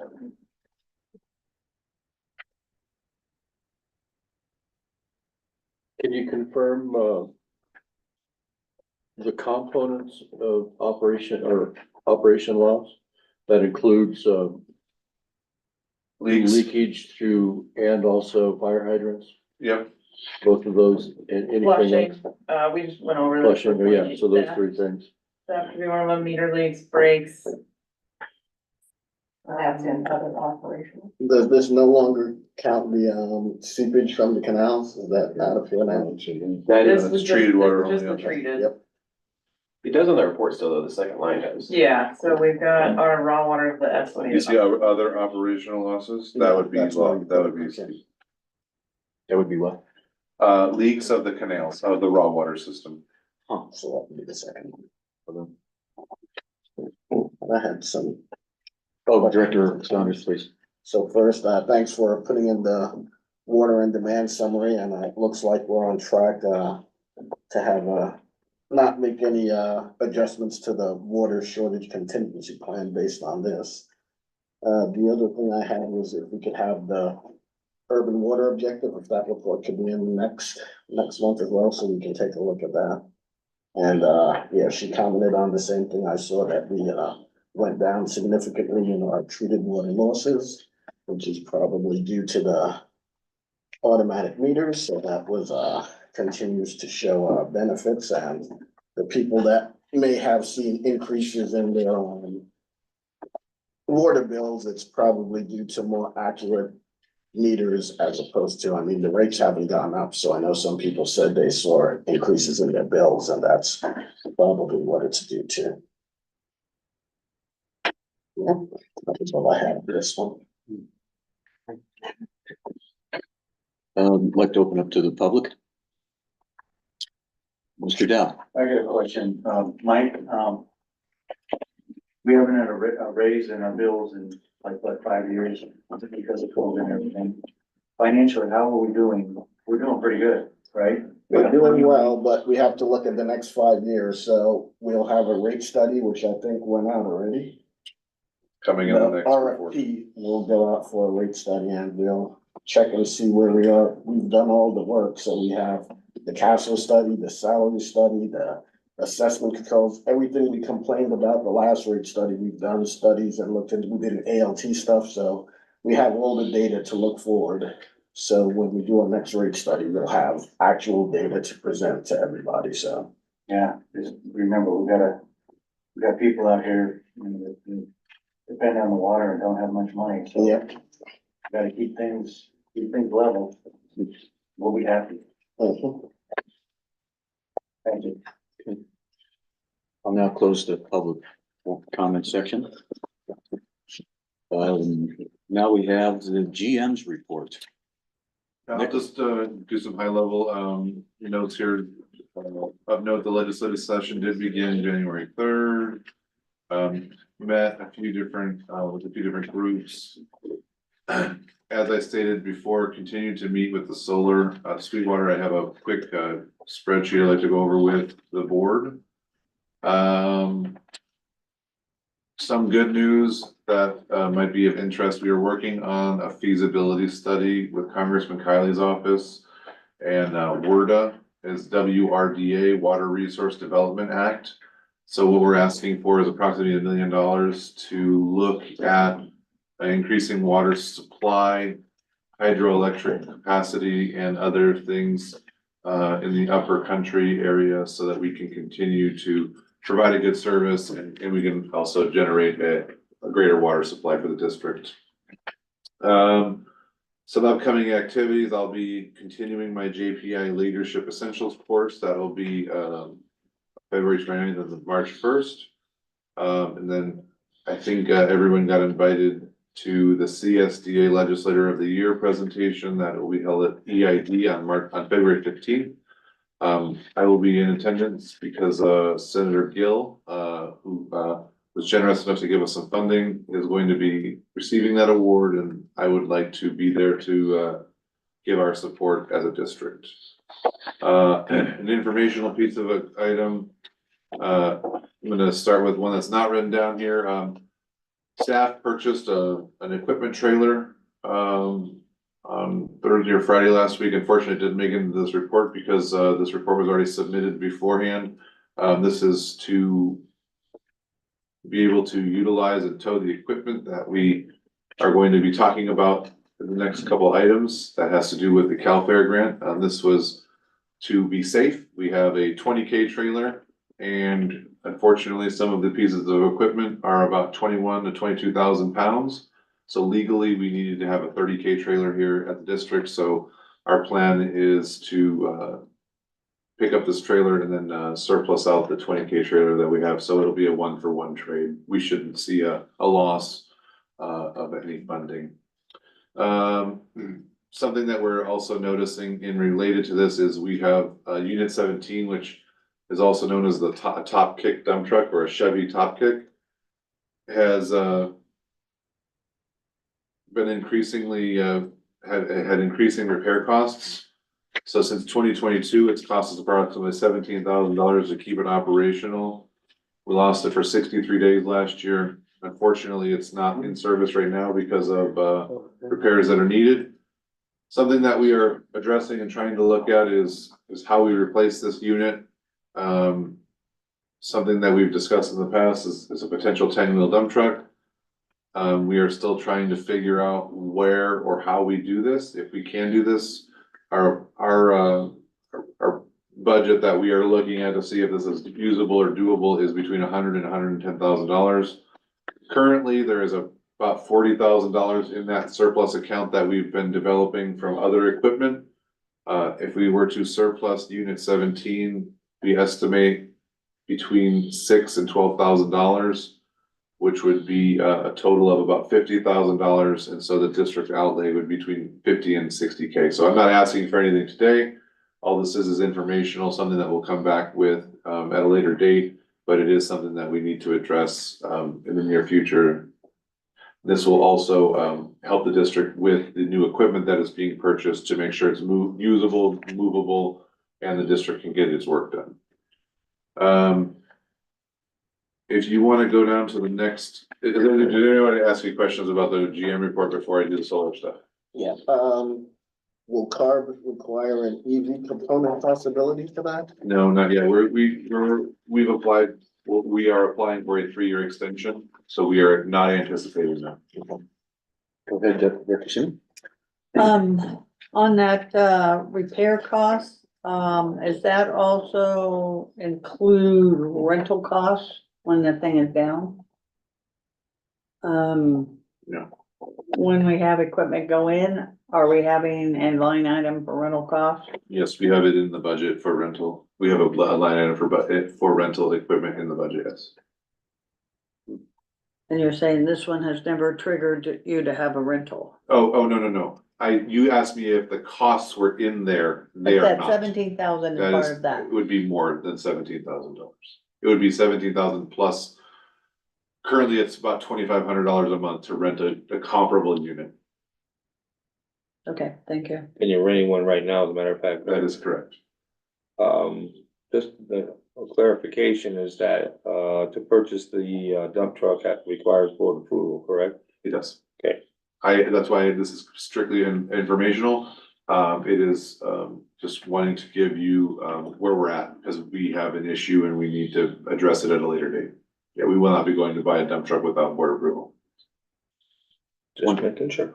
One other comment, we're not experiencing any loss in productivity because we're renting a vehicle, so they're still able to work. There you go, yeah, we're stable, so the one issue we do have is the new dump truck that we have rented, it does not contain air brakes, so we are not allowed to pull the large equipment trailer around. So the F-750s do not come with air brakes. So that's a cost we want to consider. You shift people around and whatever it takes to get the job done. I mean, as a district, we're keeping a pretty tight ship. We're Yeah. getting everything, all the work done. Okay. It's just a different challenge than we faced yesterday. More from the board. We'll open it to the public. Go ahead. Is it possible to get a grant to buy this dump truck? Not likely. The school just got a EV bus and, they got it through a grant. Yes, It was a lot of money yes, it was. and I think they're gonna need more, so that, I mean, maybe we could, put a grant in for it. Our GM just said we put an extension on carbs, so when we start doing the carb stuff, we can. But right now, we're trying to find out what equipment works EV, would that dump truck work electric in the cold and the snow? Let me tell you, it won't go uphill very good. Yeah, exactly. It'll charge you when the power's out. Yeah. Where do we charge you when the power? The big Well, issue, slow down. the big issue that we have here is we have a much bigger fleet than the school district does. They have a bus, they have one electric vehicle. We have currently 12 units that we would have to convert to electric. And we just don't have the capacity within the electric grid here to maintain that. I don't think that currently that's a good option for the district. It's not something we aren't considering. It's not something we aren't looking for. I'm just not sure that it's the best option for the district right now. And also, we have to get the infrastructure built here for us to charge within the district. So we're not going to your house with the electric, as you say. Yeah, we'll get brownouts on you guys put it in. Yeah, well, we're gonna take your, we're gonna go extension cord right from Steve, so. Sheree, give it to us. Where is it actually used? Lower around country? Okay, and you can't use the Cal Fire grant? No, And what year is this vehicle? which one are you referring to? The one that What you're we're, talking about, the dump? 1990. And the ones we're looking at to replace are between 2015 and 2018. They're not new, they're used, And it's different from the regular dump truck? bigger. They're like what, 2 axles in the back? Oh, so it's just like a load of gravel or something? Okay. Correct, yeah, it's just a 7-yard dump truck. Or 10-yard dump truck, I apologize. The one we have now is a 5 to 6, this would be 10 to 12. Is it rated by tons? 25 to 26 tons. I'll now close the public comment section. I did a little research on the fast charge as far as plugging in. At not the max capacity, the ability to charge, but the average usage to fast charge, it's the equivalent of approximately 106 homes at the rate they're charging on a quick charge versus what the average home would use per 1.25 kilowatt hours. So 12 times 106, so we don't have the infrastructure. And that's based on temperature. Yeah. Yeah. Temperature changes at all. Yes. One thing about charging up the electric vehicles, like the bus, it's gotta be a slow charge, 10 hours. And that's just one way. Warm weather. Okay. I should have an additional piece I would like to go over. It's Oh, sure. it was part of the report, so I just don't want to. Solar, right? Yeah, solar, yeah. Oh, yeah. So I've been continuing, we had a presentation from 2 companies. I've been continuing to work on some numbers to determine how if this is a financially viable option for the district, and I'm getting closer to believing that it probably is a financially viable option. So there are 2 different options. One is solar with batteries and one is solar without batteries. So generally, the reason this becomes more financially viable is when the interest rates come down low enough that we can finance this. So when the original presentations were given, you know, the interest rates were in the 5.5, 5.6 range. They're now down below 5, so we're at like 4.75, 4.8. What you'll notice is the first spreadsheet, solar without batteries, we're talking about approximately, so please don't quote me on this, approximately $125,000 of yearly financing. And then if you continue over to where it says net savings and total savings, you can see the net savings would be that particular year of how much savings we would see. And then the total savings is if you accumulated all of the savings together. So in the end, it pencils out that we save approximately $5.6 million over a 30-year time frame if we finance this. The couple years in the middle there, years 2 through 6, there is a loss of yearly savings, but that's because we calculate the total net savings from an Inflation Reduction Act grant in one lump sum. So generally, we're not ever being in the negative. We just pencil it out as a net savings per year. But as you see, the total savings, we are always in the green. So this is something that I'm going to continue to pursue. We are working with a company, Oppenheimer Group, that is going to be working some numbers for financing amounts and when or if this ever were to take place, it would come to the board for a much more presentation. But this is kind of a staff analysis that I've been working on, that I really feel is something we should continue to pursue. If you go to the next spreadsheet is, oh, did I lose mine?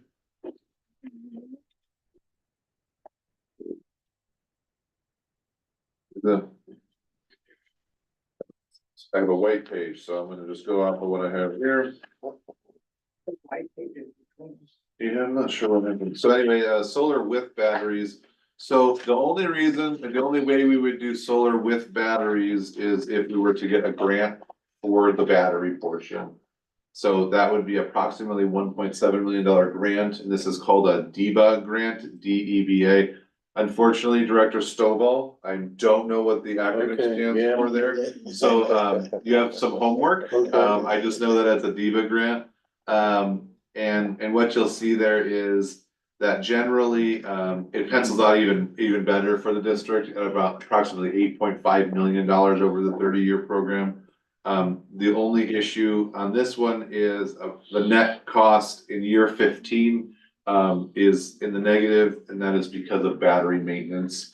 But every other year, it is a really, really positive effect on the district. And now, here's the caveat to these numbers. These are super duper conservative. These do not include the 18% PG&E increase that we are seeing today. These are only based on what today's rates are and not in, moderate increases over the time frame of PG&E. So what I did was actually looked at the next one is a conservation outlook on the costs. This is if I were to take a 15% increase every 5 years of PG&E only, if that's what we would save every single year. So this is no batteries. This is so generally the system we're going to put in is going to underproduce about $20,000 to $30,000 worth of energy. But what we save on the back end is we pay less over time. So we pay a lesser rate. If everybody's familiar with a PPA agreement, power purchase agreement, if PG&E is selling you their rate for about 50 cents a kilowatt hour, at the PPA level, we're paying about 20. And so that's the difference. And what I've calculated is you start out at about $30,000 worth of savings, and then in year 30, the district is saving about $310,000, and that's only a 15% increase every 5 years. So I did include the 18% that we're gonna see this year in year 1. So I went back and looked at what we paid last year, included the 18%, and that was my baseline, and then included a 15% every 5 years. And we know that that's not the case. PG&E is definitely gonna do more than 15% every 5 years.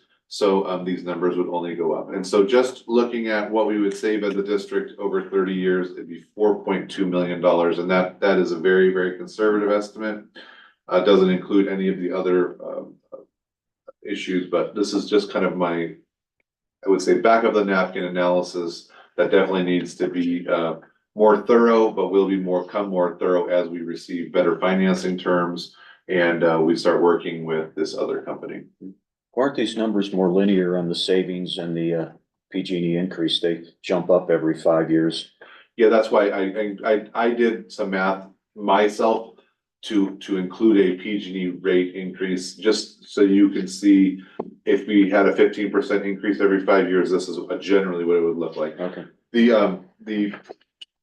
This spreadsheet takes a different metric. This is basically every year they have some sort of increase, but it's different. I'm not sure how they calculated, but it's people smarter than I in the energy world who calculated that one. This one was more of a dumbed down version of what I think I understand as the energy world. Okay. Solar is, I'm good at many things, and I would say solar is not one of them that I'm great at, so I'm still learning. Mr. Director Stone? Just from a perspective, we're looking at a 30-year return on an investment. Is what you're looking at is what Correct. this will do in 30 years. When I look back at 1990 and what was relevant in the solar world in 1990 and now 30 years later, it's pretty irrelevant.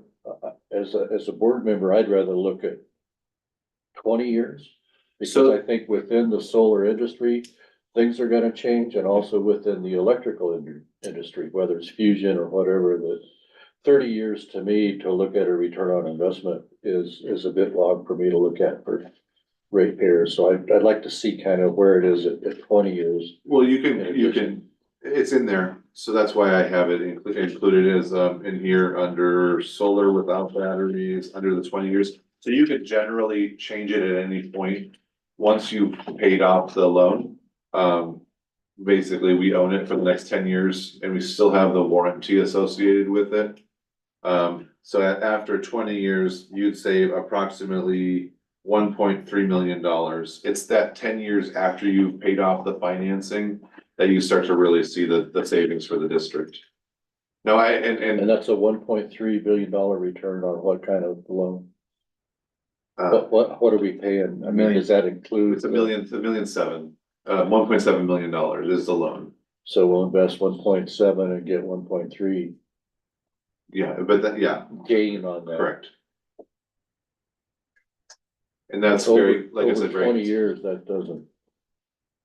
So would you rather give Cost the money to PG&E or with the potential that for It's increases? not one or the other, it's the perception of No, I understand. over time. And so what my thought process is if we pay for something, we build a piece of infrastructure that we have, that we can continue. And it will last more than 30 years, whether the technology is there or not. We still have something that we have in place as opposed to paying PG&E for something that we will never accumulate a piece of infrastructure for. Well, I'd like to look at other options, like how can we generate the income that will pay for that? I'm looking for a little bit bigger picture. So this would be independent of hydro. We're still looking at hydro. Yeah. This is just something, we know that PG&E is gonna continue to raise Yeah, I rates. agree. And I'm just trying to, what's the word I'm looking for? Stem the tide, I guess. We wanna make sure that we are, instead of renting, we wanna own the house. Yeah. I hear what you're saying. Director Son? And I just add, this is just one of many options, so yeah, hydro would be one, but we wouldn't be using hydro specifically to generate power for the district.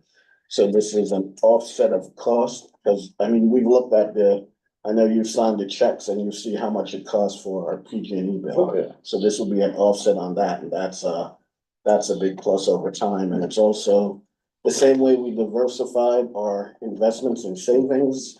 We need to diversify in energy, because every time we have an atmospheric river, we are at risk of having no energy, so no electricity. So we have to have other options and other ways to keep afloat other than just propane, solar. So just diversifying and having more than one.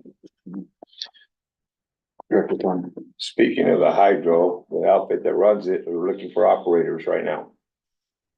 Yes. There you go, Steve. Huh? Right. You could be What are the hydro plant operator. qualifications? Very little. Yeah, you just have to show up if you have to read a gauge High mostly. school. And they say you can do it from home. Have four-wheel. You can do it remotely. They start after 11 a.m. Before I go to public comment, I want to, and that, After I eat breakfast? Sounds pretty flexible. speaking with the rep that was here, this would account for maybe a 25 or 30% degradation in performance over time too. It's factored in there too. All that is, and it's, all that is included in the warranty, so if there's at any point that the system is not operational or operating at capacity, then they would replace whatever components are not operational. Got it. I'd like to now open it up to the public. On that warranty, so that warranty is based on the stability of that company. If that company goes out of business, there goes your warranty. Company's been around for like 80 years. So with Montgomery Ward, you know.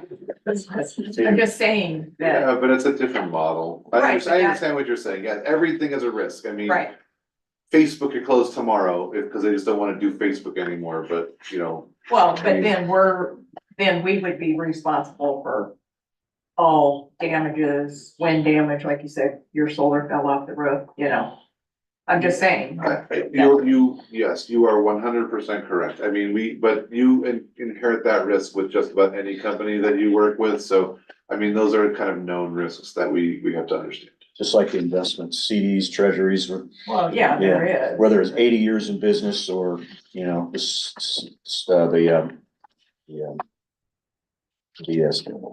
backing of the US government. So what company? So, Yeah, good The faith and credit. And the financing Right. company is Okay. Oppenheimer. Yeah. The solar company I've been working with is Site Logic Company.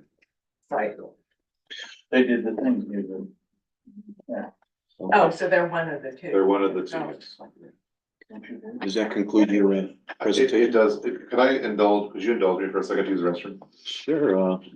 All in favor? Hey. You have the privilege to just take a recess. Wow.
Okay, yeah, you can start. I'd like to reconvene the public, Georgetown Divide Public Utility District Board of Directors meeting at 12:17 PM. We're gonna now start with the action items, and this particular one is A, consider adoption of the Finance Committee recommendations for the loan program for Auburn Lake Trails property owners within the wastewater disposal zone. So this was presented at a previous board meeting. It was referred to the finance committee for additional insight, oversight. It was also referred to legal to ensure that we were doing it correctly. So our legal counsel has addressed and looked at our filing requirements that we do and how we file. So many of you may have heard of a mechanics lien. It's a little bit different in the public sector.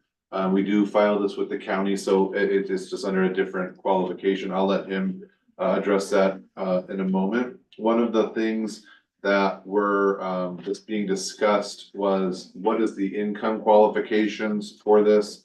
And so we are basing the income qualifications on a federal income poverty level.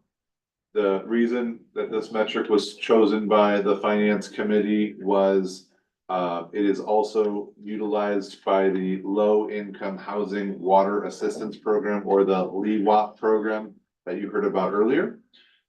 Instead of referencing the LEWAP program, we wanted to go back to where they received their documentation, and so that's why we utilize the federal income poverty level. So if a customer were to qualify under those poverty levels with the amount of folks that are in their home, then they would be able to, we would grant their loan without having any further consideration. If a customer was above those levels, but they still felt that they had a hardship or a need for one of these loans, we are adding in qualifying life events. So these are things that can affect people, but aren't always reflected in their income and still can create a hardship in people's lives. Now, any of these things, whether we accept them or not, would require the applicant for the loan to come to the board meeting to have board approval for the loan at this point. So you qualify under income, you're good to go. We don't have to come to the board. You don't qualify, but you want to come with a qualifying life event or what we're also terming an exceptional circumstance, then we would require you to come and present your case to the board and make it a board approvable item. So some things that we can include as qualifying life events is changes in the household, have a baby or adopted a child, you got divorced or legally separated, death of a spouse, or a financially contributing household member, leaving for incarceration, starting or ending service in the AmeriCorps, becoming a dependent or gaining a dependent. So these are all legal things, so we can include any of these or not, or you can leave them all there. And then exceptional circumstances would be you had a house fire, a serious medical condition, natural disaster, or spousal abandonment. So like I stated, any of those hardships, additional hardships would require board approval, would require them to come here and seek approval from you before we were able to grant their loan. So at this time, I'd like to open it up for Director Seaman? One, I would like to, if someone's gonna bring this information forward, isn't that kind of privacy stuff? Yeah, so what you would do is any public documents that would be part of the board record, you can redact the private information. So that's how you do it. And you can provide a confidential memo from legal describing some of those things. And so the board is able to consider it for the benefit of that background. That way you don't have to necessarily air it all out in the public. Right. So there's certain reasonable protections that's allowed by law and the privacy rights that we would deal with that. Frank, is this the law that the board review it and not the staff, so that you have several opinions to decide whether it's not so subjective? Yeah, so this is ultimately a decision of the board. Yeah, okay. Yeah, It's yeah. it's a law. What do you Not a mean? law, not a requirement. It's our policy. It's our, It's our policy. So it's our law in that sense. As opposed, okay, I think, I can answer this way, and I don't mean to step on you. In the past, people have, given deals to buddies. And I don't want to be that person who says, oh yeah, you're great, I can see you're struggling, you have a hardship, and I'm gonna give you this loan. I want to make sure that it's very transparent and we very insulated, we're all able to make a decision. They can come to us and say, hey, you don't qualify financially, however, we do have this program, where if you have one of these other, things that you can point to, let's go talk to the board and let's make sure that it's out in public and so that everybody can see whether or not you qualify, as opposed to me doing it behind closed doors. thank you, yeah, with the amount of trust I have in the staff, and right now, today, at this point in time, I'd say, make the call, but I get it. I don't want to have that responsibility. Thank you. Director Saunders? I do like the regular metric, like using the federal income poverty level. But when it's coming to the board for qualifying life events, so now the board is choosing between one person's divorce and another. I don't see that as a reasonable, method to use on whether someone should be. So, something to the fact like fire, serious medical condition, natural disaster, death in the family, those things I agree with, but let's have a baby so we can save on this, or we're getting legally separated. I mean, some of that is things that, one, you don't want to bring up in public, two, you don't want to bring that to the board, and that shouldn't really be the basis or alone. So I would put it to something more like the house fire, serious medical condition. I would leave some of the personal stuff like that kind of is, I wouldn't want to be the one to say yes or no to that. And especially if you say yes to one and no to another, that's kind of not good at all, so. So what is your So clarify some the of divorce? some of these metrics, I would take out some of the qualifying life events and make it like more of the exceptional circumstances stuff, like house fire, medical condition, natural disasters, death in the family, as opposed to some of the QLEs that are listed here. So I think that's totally reasonable. I think we tried to get it down, because the list was very long before in finance, and we tried to get it down to a much more manageable list. I would recommend that maybe if you have ones that you want us to cross off, then we can all discuss those, but if you wanna. So that was kind of my thing, is I was doing the same thing, going down there. Certain things are choices, other things are, would be a life-changing event. A death of a spouse and all of a sudden becoming financially having no income, I get it. But some of these other ones, I'm a little going, and like leaving, I don't understand how that worded. Is that going into incarceration? Well, that's kind of a choice you made, to get to that point. I mean, I don't know if this is I guess where I'm going with this is like, I'm looking over at Frank going, are these something that are really something for us to have to decide on? Because a lot of these are personal choices, stuff that, not, These were where we pulled this from. Qualifying life events are typically like when you say have health insurance or other types of metrics like that. These are the things that allow you to do, open this up outside of the normal like time period. So to come up with just something that was these hardships, this is where we based it around. So we they're I told you. not real. I mean, they're real, but not real. Yeah, I think, and like I said, none of this is set in stone, so you all can choose whichever ones you like or which ones you don't like. I don't like all of them, but we wanted to we had a list that was like a page and a half long. And we got it down to a list that's 10, maybe a few more than 10. So, we wanted to make sure that we had something for you all to look at, and now I think we can continue to pare this down. So changes in household is pretty general. We could probably get rid of that one. Yes. Having a baby, now I understand that's a choice, but here's what I would like you to take into account. You had a baby, 3 months later, you get an inspection, and now you have to replace your whole septic tank. I would say having a baby and all of a sudden the baby, you find out the child has some kind of catastrophic illness that would cause you a financial burden. You made the choice to have the baby, now you have that financial burden. Congratulations, that was a choice. But having it where there's an illness or whatever, I can see that's triggered something bigger than you could ever expect. That would fall under serious medical condition, maybe. Right, no, that's what I'm saying. Some of these can be added together, but some of them, if you're adopting a child, that's a choice. You also don't, I think what, And taking a child into foster care, that's a choice. Those are, they're going through all these legal steps to get those two, so I'm not sure where some of that is at. I think the only thing we're thinking there is you have this burden and then you all of a sudden find out you have to spend money somewhere else. So it's not like, oh my gosh, I have to fix my septic tank. Let me go adopt a child really quickly so I can get this loan program. Not really where we're going with that one.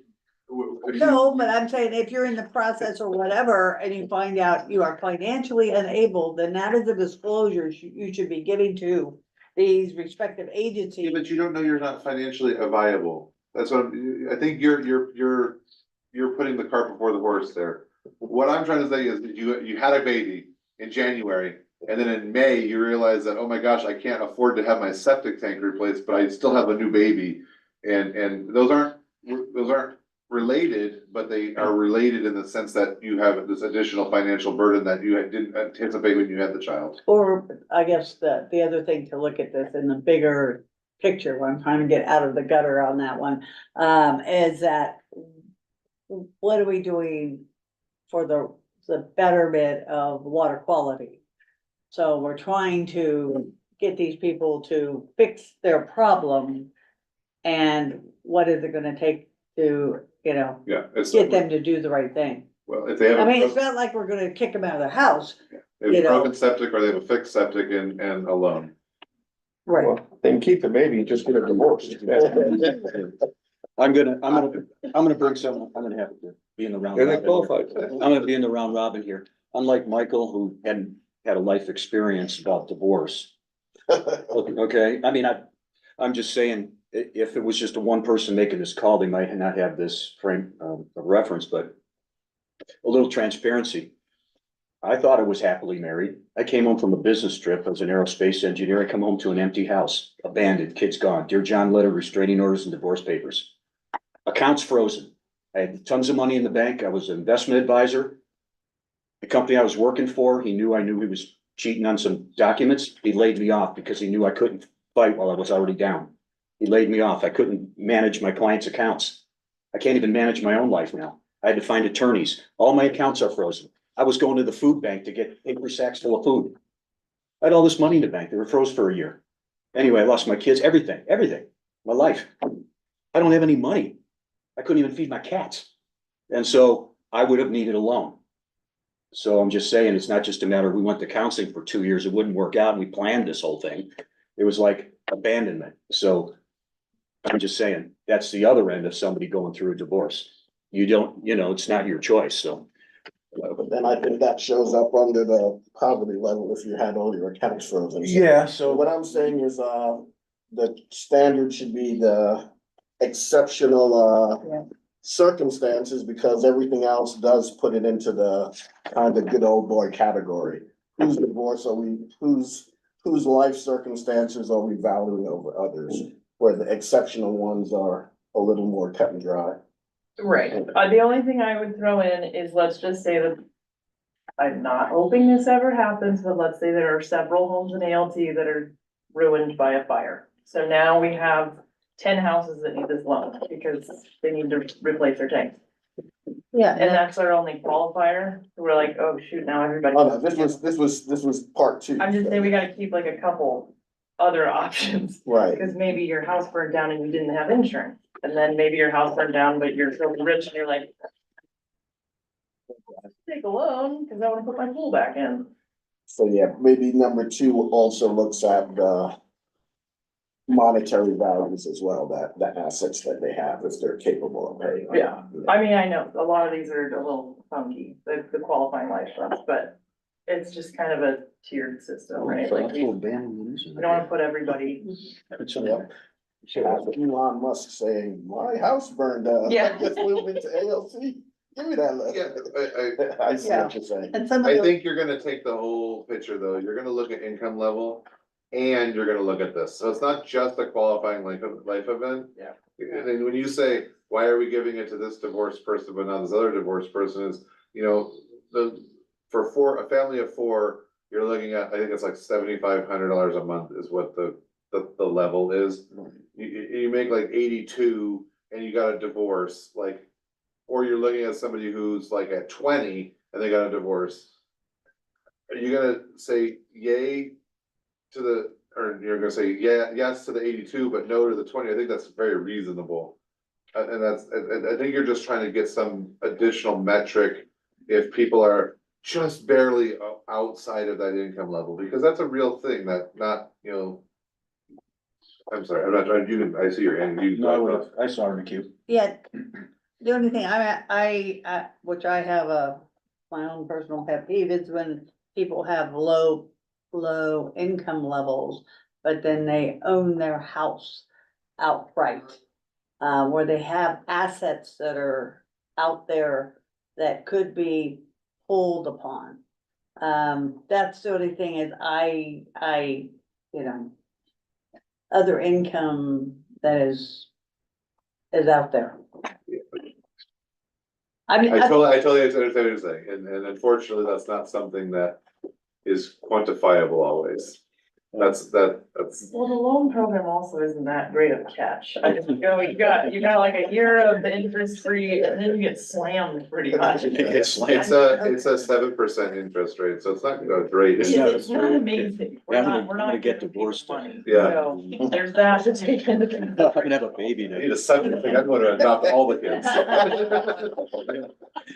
Any, Director Stovall, you were in the Yeah. finance committee meeting, you have something? Yeah, and I really appreciate how the finance committee added value to this issue. And I'm kind of be that as it may of what you said, whether I get abandoned by myself or take on a foster child. From the district viewpoint, is there a litigation possibility for a decision the board makes that somebody can come back and say, well, maybe discrimination is not? Yeah, I mean, whenever, I'm looking at a deep pocket if somebody says, oh, Listen, well, let's when- go sue the district. yeah, listen, whenever the board makes any discretionary decisions, there's always the possibility someone can argue bias or not equal protection. Oh, So they're like going to be, anybody can sue anybody for anything. the allegation here would be, discriminatory treatment or, selective application Okay. of our benefit. The only thing here is, what are your damages? I mean, if you sue the district, what are your damages really? I mean, you don't get a 7% loan that has a balloon payment. I mean, it's kind of like, so I think that alone will disincentivize people from challenging it. It's not like this is Oprah's money giveaway, right? You get a car, it's, Pay the taxes though on the car. yeah, so. Okay, I wanted that There's perspective. always that theoretical, I guess theoretically, there's liability, but the damages side is. So the get is not so great, so it's kind of like, All right, I don't think you're gonna have a rush of litigants. okay. I just wanted to throw in that perspective. Yeah. And if they don't pay, we can always repossess the tank. And all its contents. At midnight. Director Saunders? So with the qualifying life events, as Alexa said, if we could add in there that that's not the only metric we're looking at, that's in association with the financial standing and everything else, so. Director Starner? Isn't there's a certain amount of money that's available for this, isn't there? Yeah. There's a limit? Yeah, How so much I mean, money? this is if we get, It's based on the reserve account. if we get 20 So- people and we're deciding between 10 different, Yeah. which divorce is better than the other. Yeah. I doubt that'll come up, cause as they said, there was 7 actual repairs in the last, how many years was that? Even if it was that much? 10 or more. Yeah. And so- that's also, it has to be narrowed down to by, the system has to be failing. Right. So there's that, and then they have to qualify, and then. We're doing tiers here, so it's gonna be very rare that you guys are probably gonna get somebody up here that's asking for it. Well, some of us have I that mean, luck, so I next understand. week we will see. I understand why it's being there the way it is, but. Thank you. Sheree? I'm not. Oh, you're not done yet? I'm sorry. So I think maybe what you gotta do is, you know, let's pick which ones you wanna scratch and be done. That's what I think. If you guys, you know, if you guys have ones that you. Do you have one you wanna keep? Yeah, I think that's great. If you have one you wanna keep, one you wanna scratch. Yep. That's, Then just do that. And like, you know, it's not like we were ever gonna be doing this anyway. I would say 2, 3, and 4 are the ones that you might wanna look at keeping. On the qualifying lifetime. Yeah, so maybe changes in household. I sort of like the That's kind of- exceptional Well, that's what I'm saying, circumstances. 2, 3, and 4. Oh, yeah. 2, 3, and So, had a 4, baby, ones- got a divorce, or a death of a spouse or financially contributing household member. those are the ones you wanna keep? Keep, yes. Okay. But like I said, this is just a recommendation, so please talk Yeah, amongst yeah, I yourselves. don't agree to those either. You don't? No, I think we should only take on the exceptional circumstances, which would pretty much open those doors up. Where if there's something bad happening, it's covered. So you're saying get rid of all of the ones that are in the qualifying Yep. line? I think you That you'll- might wanna keep death of a spouse or financially contributing household member. Yeah. You can put that under exceptional circumstances. So keep that Yes. one. Well, That- they're also all gonna change your poverty level too. I mean, if you have your household level. goes Yeah, but up, if you, you're gonna- it doesn't change it Add a instantly. But if it's based on the Yeah. previous year that the person was there, congratulations, that's what it doesn't show that. So they'd have to go a whole year to show that they're now down to whatever. Yeah. Or they're on welfare or whatever they've had to go into Medicaid, I don't know, but you know. So there would be a whole year they would have to go to get those poverty levels on a death of a spouse. It Right. wouldn't happen that year where they have to get stuff done. I'm sorry. Thornburg? How about this? What? How about you've already got, I would say move death of spouse or financially contributing household member over to the exceptional circumstances. And then just get rid of everything else under qualifying. I like that. And I would add to that spousal abandonment, I would think. Yeah, that's already underneath there. It's underneath Yeah, exceptional. but should we take that out of that? Because that's kind of, I'm not, Oh, you wanna get rid of that one too? because how is that financially, how will that be financially measured? Cause if you're the housewife or the house husband that is left, then that's the financial impact. And it's the same argument that the financial foundation of that may not. How come did- through till the next- Did my testimony not say I lost my 2 incomes and my wife's? Yeah, I but my 3 question incomes lost. is, how does that deal with the timing of, the definition of poverty? Come in? 0 income? I mean, the timing, when could you claim poverty on that? In an example similar to that. I don't think it would come in, but it would be the same as people who say they can't pay their bills, so it would be someone coming before the board with a whole bunch of reasons why they would like to take out this loan. And remember, it's, the other thing, as Alexis says, it's not we're giving them $10,000 and never getting it back. There's a whole bunch of stipulations for payback, so. What do we want? Go ahead, Director Farmer. On the upside, you need a septic system. Yeah. We're using it, Wayne. I couldn't resist. What do you get as a treat? all you need is a tree. Please don't have to do groundwater. Yeah. Well, you know better now. Yeah, decade, yeah. So what I hear is, moving death of a spouse or financially contributing member to the exceptional and eliminating the qualifying life events, does that seem to be the discussion? That's what I was suggesting, that was Yeah. my thinking. And knowing full well that if anybody does have something like that, they're still gonna request it to come to the board. Yeah. So even though we're eliminating it on paper, it's still making the board. So, Okay. Well, it's gonna fall under the exceptional, which has to come before the board. yes.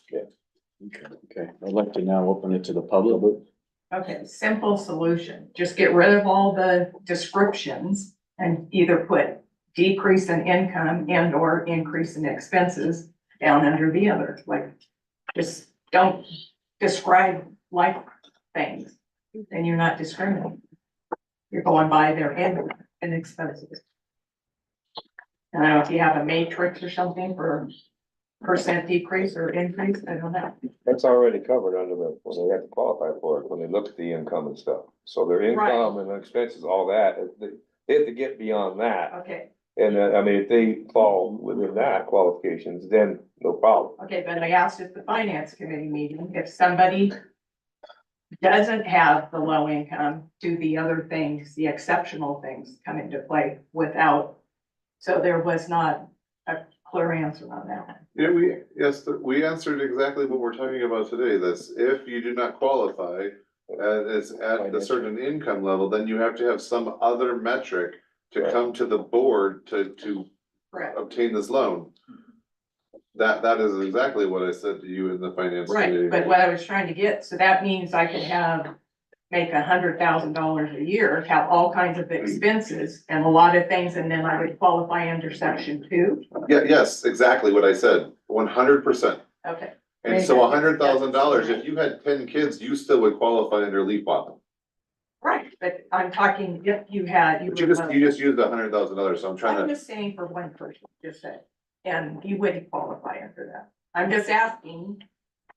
So I If you just think you. made should just go by $100,000 income and expenses. if you made $100,000 and you were outside of the poverty, outside of the metrics, then you have to have some other qualification to continue to pursue this loan. Okay, So if you qualify, let me try to say this one more time. There's a set of metrics and it's based on however many people in your household. So 2, I don't know what they are because they change all the time. If you have 2 and then you qualify based on whatever the LEWAP standard is for however many people you have in your home, 2. And it's $5,000, we'll say, so that's 60 grand a year. If you make less than 60 grand a year, then you're good to go. The district will sign off on it and we will say you qualified for income levels. We're done. So if 2 people live in your house and you make $70,000 a year, you're still not making a ton of money, but you still don't qualify as an income, under the income stuff. And now we're trying to see what other hardships you may be facing. And that's where these other exceptional circumstances come in. So if you don't qualify as an income under the income standards, but you have some exceptional circumstance or other hardship in your life, then you may come to the board, plead your case, and potentially get your loan approved based on the board approval. I think we all get that. That's crystal. I'm just making sure that it's very out in the ethers. Okay. okay, but that, I just think you should get away with those descriptions and go by less income and more expenses. To describe, that's what's describing those qualifications, right? No. Is every one of them is either an increase in expenses or a decrease in income. Okay, Thank you, Steve. Okay. At this point, I'll ask for a motion on this. I'll make the motion. It goes like this. We're gonna move death of a spouse or financially contributing household member out of the qualifying life event column on page 1. And we are gonna put it under the exceptional circumstances on page 2.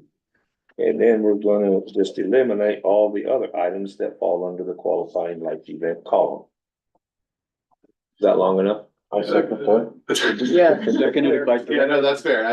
You put 2 in the qualifying life, put an exceptional, get rid of the rest of the qualifying life. Correct. I think it's great. Seconded by Director Stovall. All in favor? Aye. Aye. Any opposed? None opposed? Motion passes unanimously. Action item B, consider approval of equipment purchase associated with Department of Forestry and Fire Protection Grant. Fire safe on the divide. I will set this one up and I'll let Adam knock it out of the park. This is kind of a fun one. We get to spend other people's money. And so this is a good one. We received a grant from Cal Fire, Cal OES, and we have identified a couple pieces of equipment as it relates to those grant funds that we would like to purchase. And so one is an excavator, one is a skid steer, and I will turn it over to Adam to go over his analysis. Yeah, so, next day, so we got the Cal Fire grant. Part of that was to purchase, mini excavator and a skid steer equipped with mastication equipment. Total amount of grant portion of that was $312,000. So we looked at the parameters we looked at to evaluate the different manufacturers was 100 horsepower, tracked loader, and then 20,000 pound excavator. That's kind of the area where this equipment works well. So we looked at a handful of manufacturers.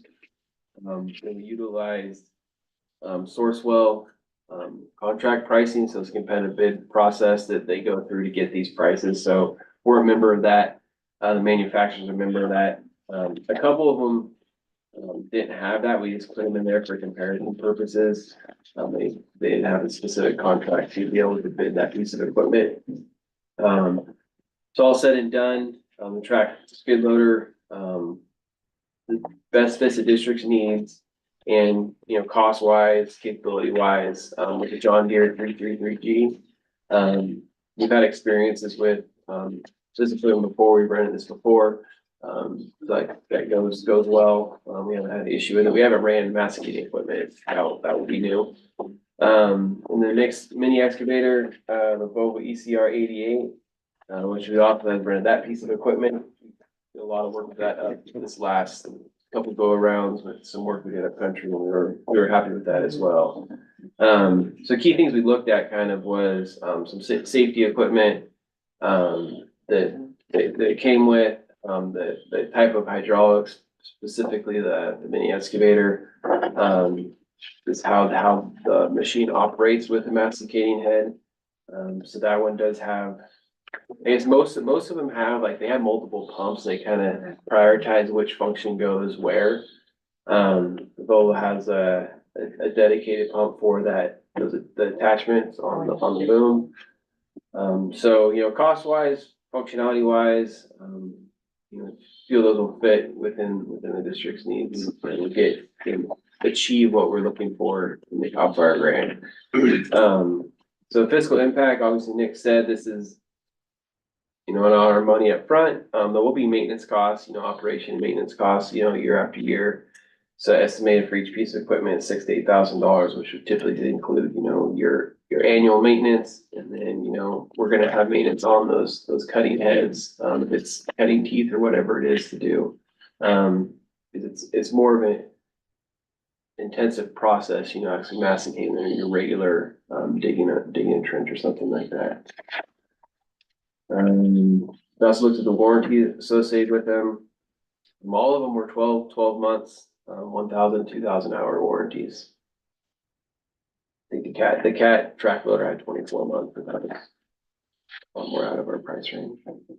So just to add, the cost you see does include an implement that comes with it, so it includes a head that is a masticating head for both pieces of equipment, so we will have two, one for each. And then it also includes, for example, the excavator, it also includes a variety of buckets, a variety of, I think we had a grapple too. no, just buckets. Just buckets. Just buckets, yeah. Like a ditch cleaning, smooth ditch cleaning bucket and a couple digging buckets would be on that. A thumb? A thumb, Yeah, yes, it has a thumb. It does have a thumb. Yeah, they all thumbs, yeah. Yeah, that was key, because we always have trees and stuff we need to move out of them. What That's about, what I meant by grapple was the thumb, sorry. what about a spade nose? Is that something useful in pavement situations? Come to 3 buckets, I believe, yeah. 3 different sizes. But I mean, the spade nose would be something that cut through pavement. It's like a jackhammer. Yeah, we typically do like a concrete saw for that. Usually our patches are pretty small, and we do have, this wouldn't necessarily be used for the treated water side. This would be typically used for all, clearing a brush or if we had a raw water project. And if we Because I'm looking needed, at multiple department use. Yeah. if we had additional needs for attachments, we could absolutely purchase additional attachments. All of the attachments, the thumb, 3 different buckets, the masticator, that's all included in the grant. Okay. So that's all stuff's coming with the piece of All right, equipment. that clarifies. If we wanna get a jackhammer, we wanna get a spade, we can go out and purchase those on our own and still use them with this piece. Thank you. Director Thornburg? I got a lot of questions. First of all, we got this updated, agenda. And one of the updates to it was that this, you want not to exceed 320,000. In the paperwork, it says that the grant covers 312,000 and that there's gonna be no cost to the district. So why this extra $8,000 put on the not to exceed? I think that'd be like you say, just in case the quotes are a little, because it's right at the threshold of the grant, like we're like $24 short of $312,000, something like that. So it just gives a little buffer in case there's an additional cost or something Well, like that. $8,000 is a very good buffer. Instead of having to come back to the board, you mean? Yeah, I mean, if we obviously. So you can change the amount, if you wanna go to like 313 or 315, we would be happy to change that.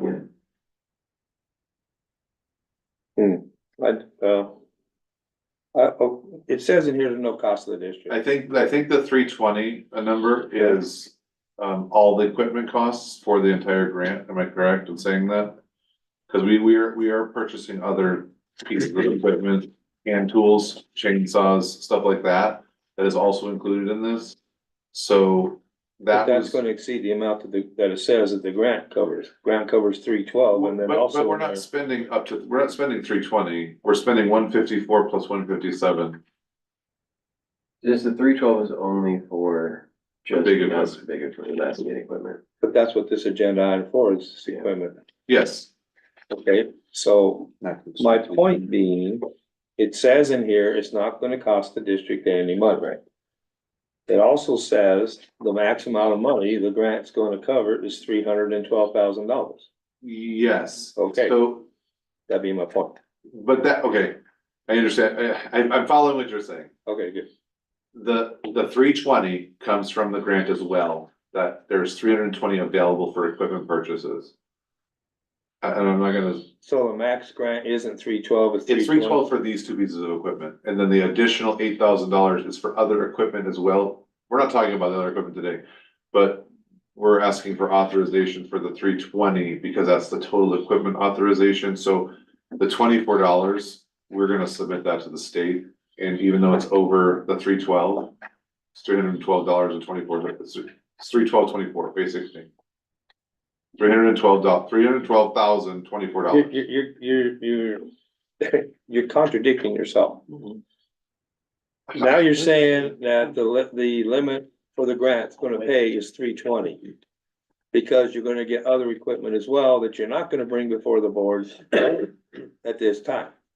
Well, we don't have to bring the other equipment, it's just gonna be like $1,000 chainsaws and stuff like that. Okay, well. Shouldn't that, I mean, I'm not like I sure. said, it says, what it says in here that the board received is the max the grant's gonna cover is 312. For these 2 pieces of equipment, yes. Okay. Well, those 2 pieces of equipment is what's on this agenda item to be approved by us. Correct. Okay, so why is it saying 320 if you're saying that there's not gonna be any cost to the district? Why is there a not to exceed a 320 instead of a not to exceed 312? And I don't care about $24. 312 is what the grant says for these 2 pieces of equipment. The grant also says that for the total equipment purchase that the district has an allocation for, it's 320. Yeah, The $8,000 beyond the 312 was to be accounted for weed eaters, chainsaws, walk behind mowers. okay, I'll tell you what, 'cause I got more things to discuss. We will leave this up to the other members of the board. I made them aware of it, and so Do you have something I on have this something to say particular about item? Director Well, I Sanders. had one more, if you look at line two. Well, I've got more stuff Well, here. this is part of what you're going down that Okay. path. Because the grant allocates 312 towards the purchase of heavy equipment, Yes. not chainsaws. Whatever and That's what whatever. I said. Right, that's what I'm just, Mhm. this is, I understand what you're saying, why did we go with a different number? Why did we go from 312 to 320? Yeah, well, the main thing is, yeah, in doing so, you added $8,000. But we're not asking for, we're not spending the $8,000 with this equipment purchase, we're just asking for some wiggle so that in case the cost comes in or we need to. $8,000 is a big wiggle. Then tell me what wiggle you'd like us to put in there, that's all I'm saying. 312. You can't put 312 because then if it's $24 more, then I can't buy them. I got a question. 312.24. Nicholas, can we change this now therefore be it resolved in this section here? Not to exceed 320,000, including small capital purchases? You don't need to say that, all we're spending To is, justify the extra 8? but we're not justifying the other 8 right now. All we're justifying is, you can make this 315. You can make this whatever you like it to be, 314. We just need a little bit of room on either side of that So you need a 312. $24. We need a little bit more than $24, cause it could come in at 40, it 50? could come in at 55. 50? So- All right, I'd say put it at 312. I mean, 313. Do we have 315? No, 313.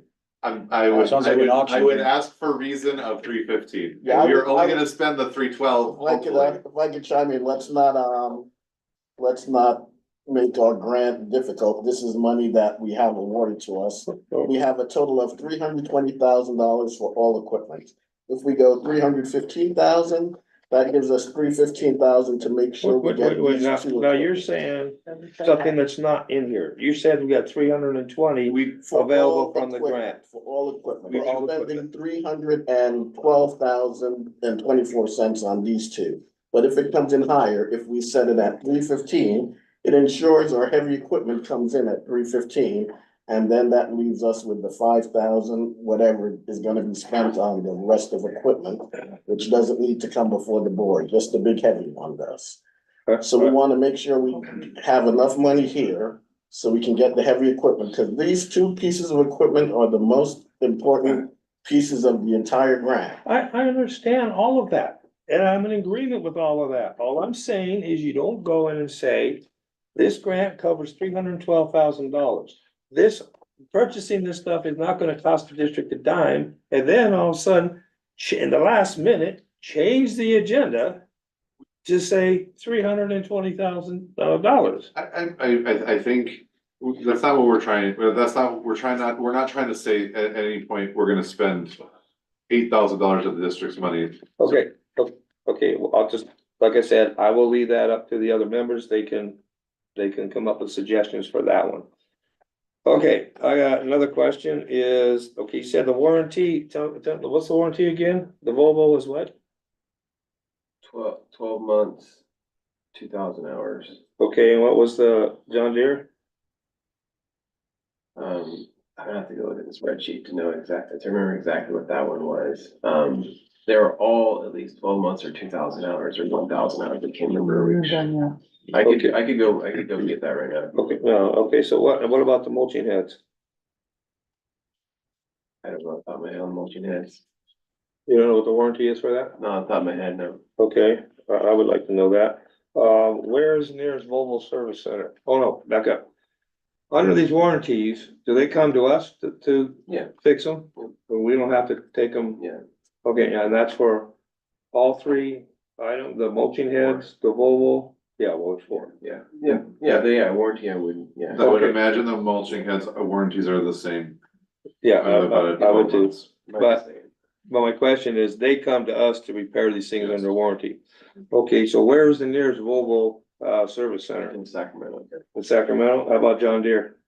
John Deere, same thing, Sacramento. Sacramento? Okay, and where do we get, and you can get, I assume, all the parts that you need for the mulching heads locally? Well, it would be through them, yeah. I don't, I don't know where we get the mulching parts, but it would be through the manufacturer. Well, like we need new teeth and that sort of thing. Yeah. Oh, so you gotta Yeah, get they- it back from the manufacturer. They would be through the dealership Distributor. that we got, Yeah. the equipment from. Okay, what are they gonna do? Oh, I would like to make a stipulation to this. Because since this equipment is not required as part of the operations, its primary function is to go out and do the mulching and all that other sort of stuff. I would like the stipulation that if one breaks down and it has to go into service, that we do not rent another one. We wait until that one's done because it's not critical for the operation of the district.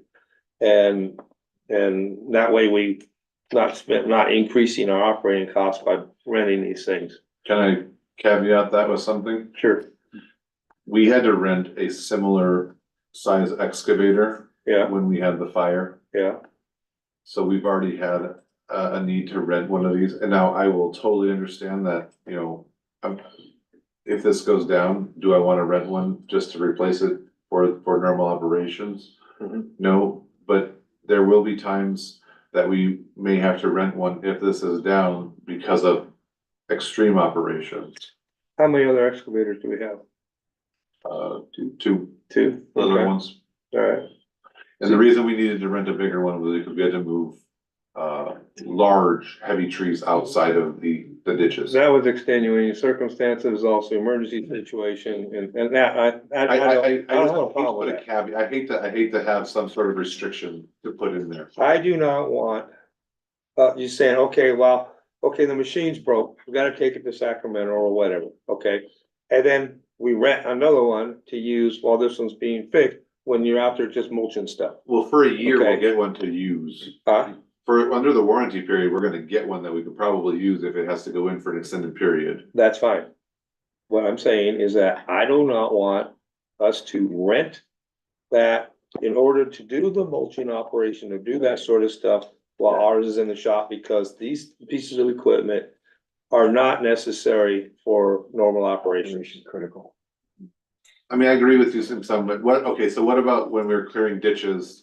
Cause the massification is for ditch clearing, and so that is normal operation. Use weed eaters. Do you have any? It's not our job to, I get know. into how staff works. I wouldn't- I am, as a member, I'm entitled to say what my opinion of this stuff is. Well, that was a little beyond. You told them not to use equipment and to use weed eaters, but. Huh? I was kidding on I that. know. Well, how many pieces of equipment do we use now to run those ditches that we have We currently? just typically use one.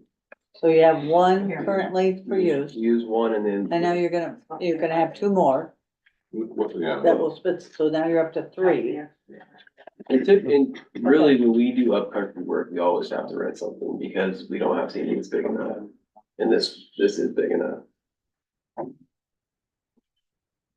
Remember, this equipment is being used to clear 220 acres for vegetation mitigation and allows us to do it in perpetuity. That's the most important part of a vegetation mitigation plan is, Don't use the word in perpetuity, it's for 10. for 10 years. So after, all right, after the initial clearing is done, the 5-year clearing that needs to be done, this allows us to do it with district staff and not having to hire anyone out, and we already have the equipment to do it for the next 10 years after we do it initially. So that's what the purpose of this is, and it's. I understand all that, that has nothing to do with my rental issue.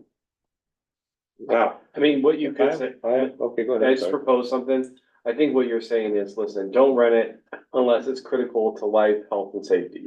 Bingo. And I think Nick can follow that easily. Yeah, that's, I kind of what I was saying, I just don't, I hate to have something of a restriction, just. You don't want an absolute restriction. You want a restriction that has flexibility for exigent or emergency circumstances such as critical to life, health and safety.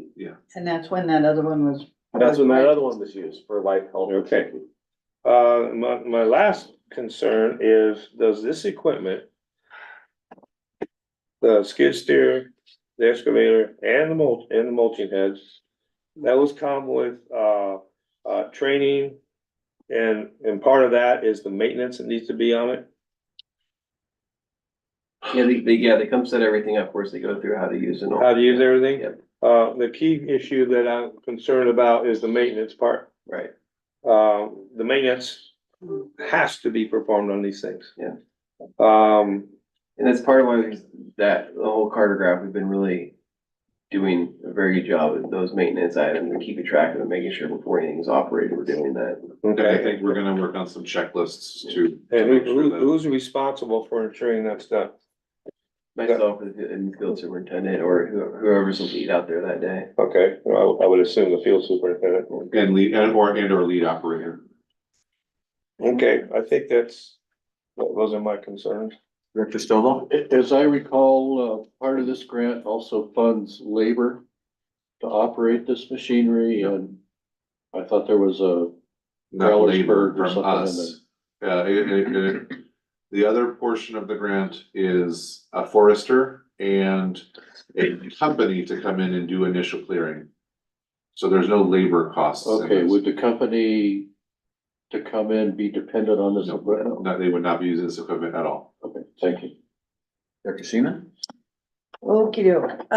So it looks like we're looking at like $311,930. That is correct. And you're asking for the 320 probably to, for any other little costs that are on top of that? Are there any other little costs on top of that? Not that we can see, but you don't want us coming back for So in other words, $100. we're going for this amount and that's, the rest of it is a moot point and you'll come back and say, oh, we only spent 312 and we've got 8,000. We can do whatever with. And this, The 8,000 isn't like, it's not like a pile of money that is going to be used. It's only authorizing the district. I can't spend money over $25,000. I understand all that. That's fine. But I'm just saying, there's not like a pot of money where this No, 8,000 is I'm gonna just sit. trying to get my numbers right. So then we've got 3 pieces of equipment. One that's mainly gonna be used up country, not all the other work, that there's a massive amount of other stuff lower country that doesn't get done. There's only gonna be, how many of these, we're gonna have one equipment trailer that's gonna roll this stuff out. So that means we're only gonna have one project running at a time with one excavator We have- or loader We have multiple trailers. that will accommodate so that there'll Hold be on. at least 2. What I'm saying is that This, it's not like there's 2 gonna be parked and 1 gonna be running. they, not likely, and the Okay. skid steer can go on one of the smaller trailers that we already currently have. Okay, So that weighs less. It's the excavator that is the issue with the one trailer and moving that around. So say we can actually put that up in the upper country and leave it up there and we can come get the skid steer and we can continue to work with both. This isn't, we have multiple people that can operate these pieces of equipment, so on any given day, all 3 of them could be doing work. that's why I was wondering, cause we have all this equipment now and what's One gonna be operator. parked and if there's only 1 or 2 operators that are gonna be running, Not then likely. what is, why do we have so many pieces of equipment? Yeah, That's kind of not where I'm likely. at. I mean, free money is irrelevant in my world. It's how much equipment's gonna be parked out here, sitting and rotting in the parking lot, not getting used. So, if we're gonna get it, use it, let's make it happen. If we're gonna spend this kind of money, I don't even care if it's still state money. It's still the public. Director Thornwell? I'd like to, kind of amend my concern, and on the 320, I'm fine with that, as long as the stipulation being that it's all covered by the grant, because you said the grant covers 320, and so if it covers the 320, then all right. Then we are good to go, because all we're doing is After all of giving that? extra authorization. I had time to think, Okay, I had to take a little nap to regenerate. somebody else talk. I did that, yeah. All right, so at this point, No. I would ask Michael Saunders if he has any. So, how many do we have any other people that need to be trained to use this equipment other than the ones that, normally use it? You talk about the masticating equipment? Yeah, Yeah, everybody will be trained on that to use it. okay, I don't think we have a lot of experience with that at all. all right, thanks. At this point, I would like to open the floor to the public. Go ahead, Mr. Dow. Yes, now that, Volvo weighs 20,000 pounds, and so you're gonna need the 30,000 pound trailer to haul that, That is correct. and we don't own that yet. We do. Oh, we do? But we made the purchase. We're going to pick it up this week. Oh, okay, so that kind of changes it. I was gonna say, you're gonna move the both of them together, you know, couldn't those go on that, the grant? Because you can't have an excavator without a trailer. We tried, we could not Oh, adjust. We tried to get a dump truck too. and then you could get the dump truck to tow it, because you're gonna need a big, heavy dump truck to tow that thing. We thought about that and we were told no. Wow. Well, that answers my question. I used to haul equipment, so I know all about You that. know stuff. There you go. Thank you. Well, we'll be closing public forum. At this point, I ask for a motion. I'm not gonna make it. Think you better. I'll make a motion that what am I trying to say here? The board of directors is, allocating 320,000 for the purchase of a mini excavator and equipment. And the 333G track loader and equipment with masticating equipment. Anyone like to make a second? I'll second. Second. All in favor of spending the taxpayers' grant money wisely? Say aye. That wasn't part of the motion. That wasn't a motion. Oh. Okay. All in favor? Aye. Aye. Any opposed? Motion passes unanimously. Okay.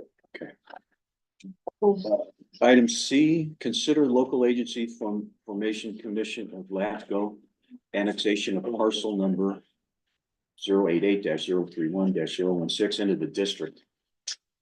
So this item is, there is a approximate 120 acre parcel located off of Stewart Mine Road in the Kelsey-ish area that is just outside of the district boundaries that would like to become part of the district. You believe them, we don't include them now. This is a customer who has determined that their wells are no longer operational or quality that they would like to utilize, so they would like to connect into the district. They will be paying property taxes going forward. They will be paying connection fees to the district. This is a formality of a process to allow them into the district. It will be a net benefit to the district. And I'd just like to see if Adam would like to add any color, because he's been working with LAFCO on this, and then if there's any questions. I don't think so. I think that it just it's the board recommended to LAFCO to include this parcel into our district. We'll be able to serve them at that point. And like Nick said, it'll be a connection fee and property tax revenue to go along with that. And any water use as well. Do we have a map?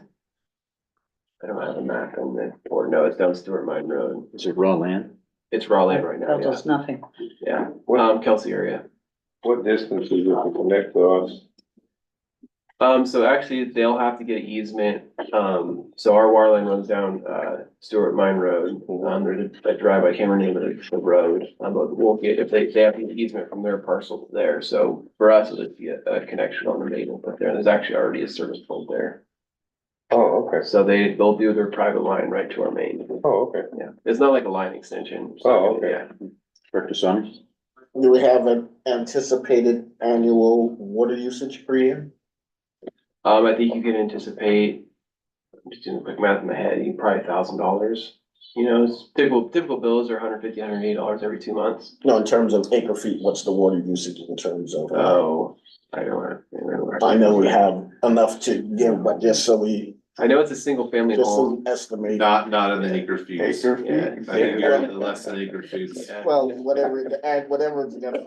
Yeah, if it was commercial property. Here's the map.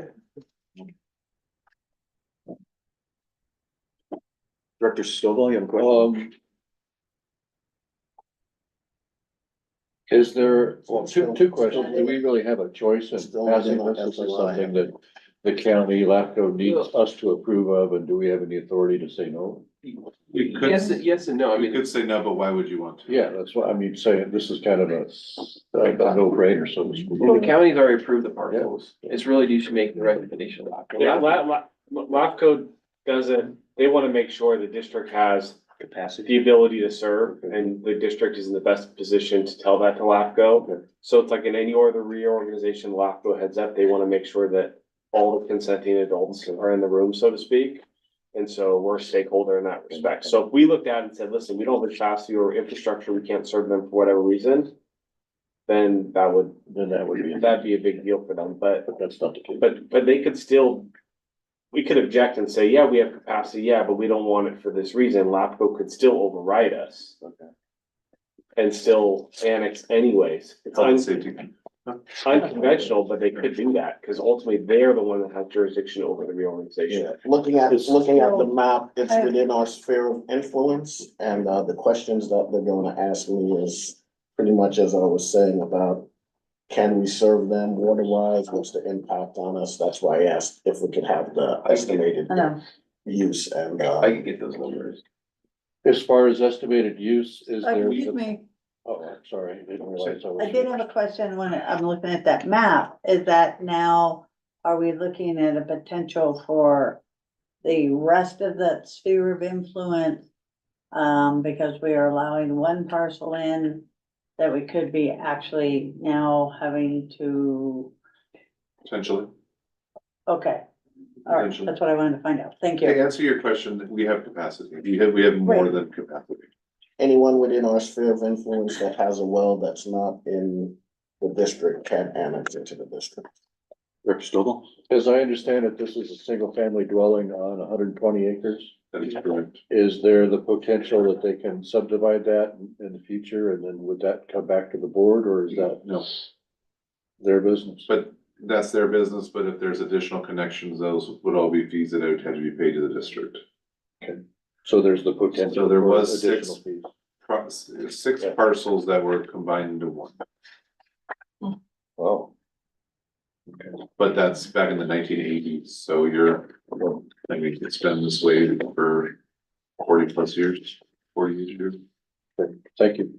I'd like to now open this up for public comment. Sheree or Mr. Dow? Well, you have people that are, customers there and they're not in the district. They actually have water. And so it's like, Not treated. We have, yeah. Yeah. We have raw water connections, but not treated. Right in that area, I think there is. Well, ex-in-laws live there. And our sphere of influence is greater than the, district. map. yeah, it's big. I'll now close the public comment section portion. I ask for a motion to approve the LAFCO's annexation of parcel number 088-031-016. So moved. Second. Second, all in favor? Hi. I would caveat that I get that information because LAFCO is gonna ask me now. Thank you. Any opposed? None opposed? Motion passes 5-0. Moving on to what could be a quick action item to resolve. No, it's not. I hope so. Consideration, item D of for the adoption of 2024 meeting calendar Thank for the you. board of directors and standing committees. So this is more or less an item to go over, when and where all these different committees and board of directors will meet. We've identified certain months where, say, irrigation committee doesn't need to meet. Or we've identified, areas where finance committee doesn't need to meet. So we're not having 12 meetings for each of those. Instead, we're having between 9 and 10 meetings for each of those. And then we have one board of directors conflict with a holiday. So that would be July 4th would be the first Thursday, so we're moving that to July 11th.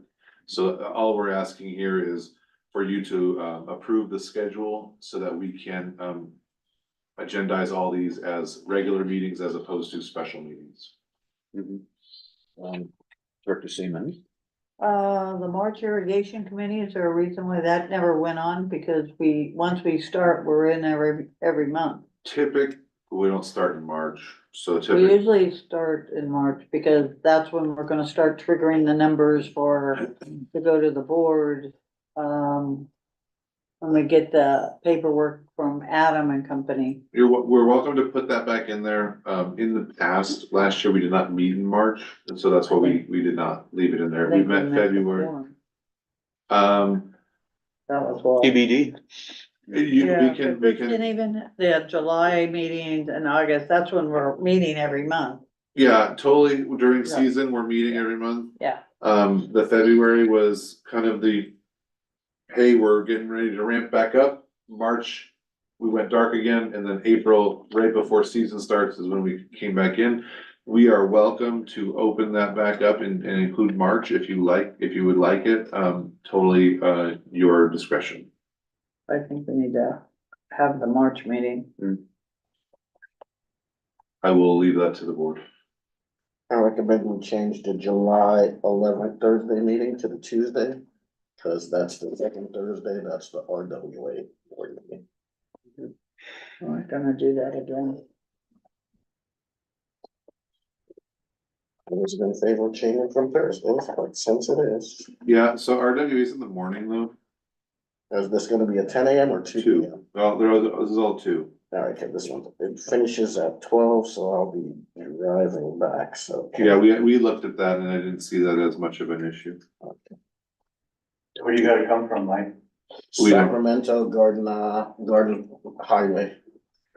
So it's. It's an hour and a half. I'm speeding, but, So 80 on 80. Yeah. and the canyon, so that's, Oh. Tricky. Director Thornborough. I think, this is probably not gonna be popular, but the whole purpose of our board meetings is for the public. That's the whole purpose. Okay.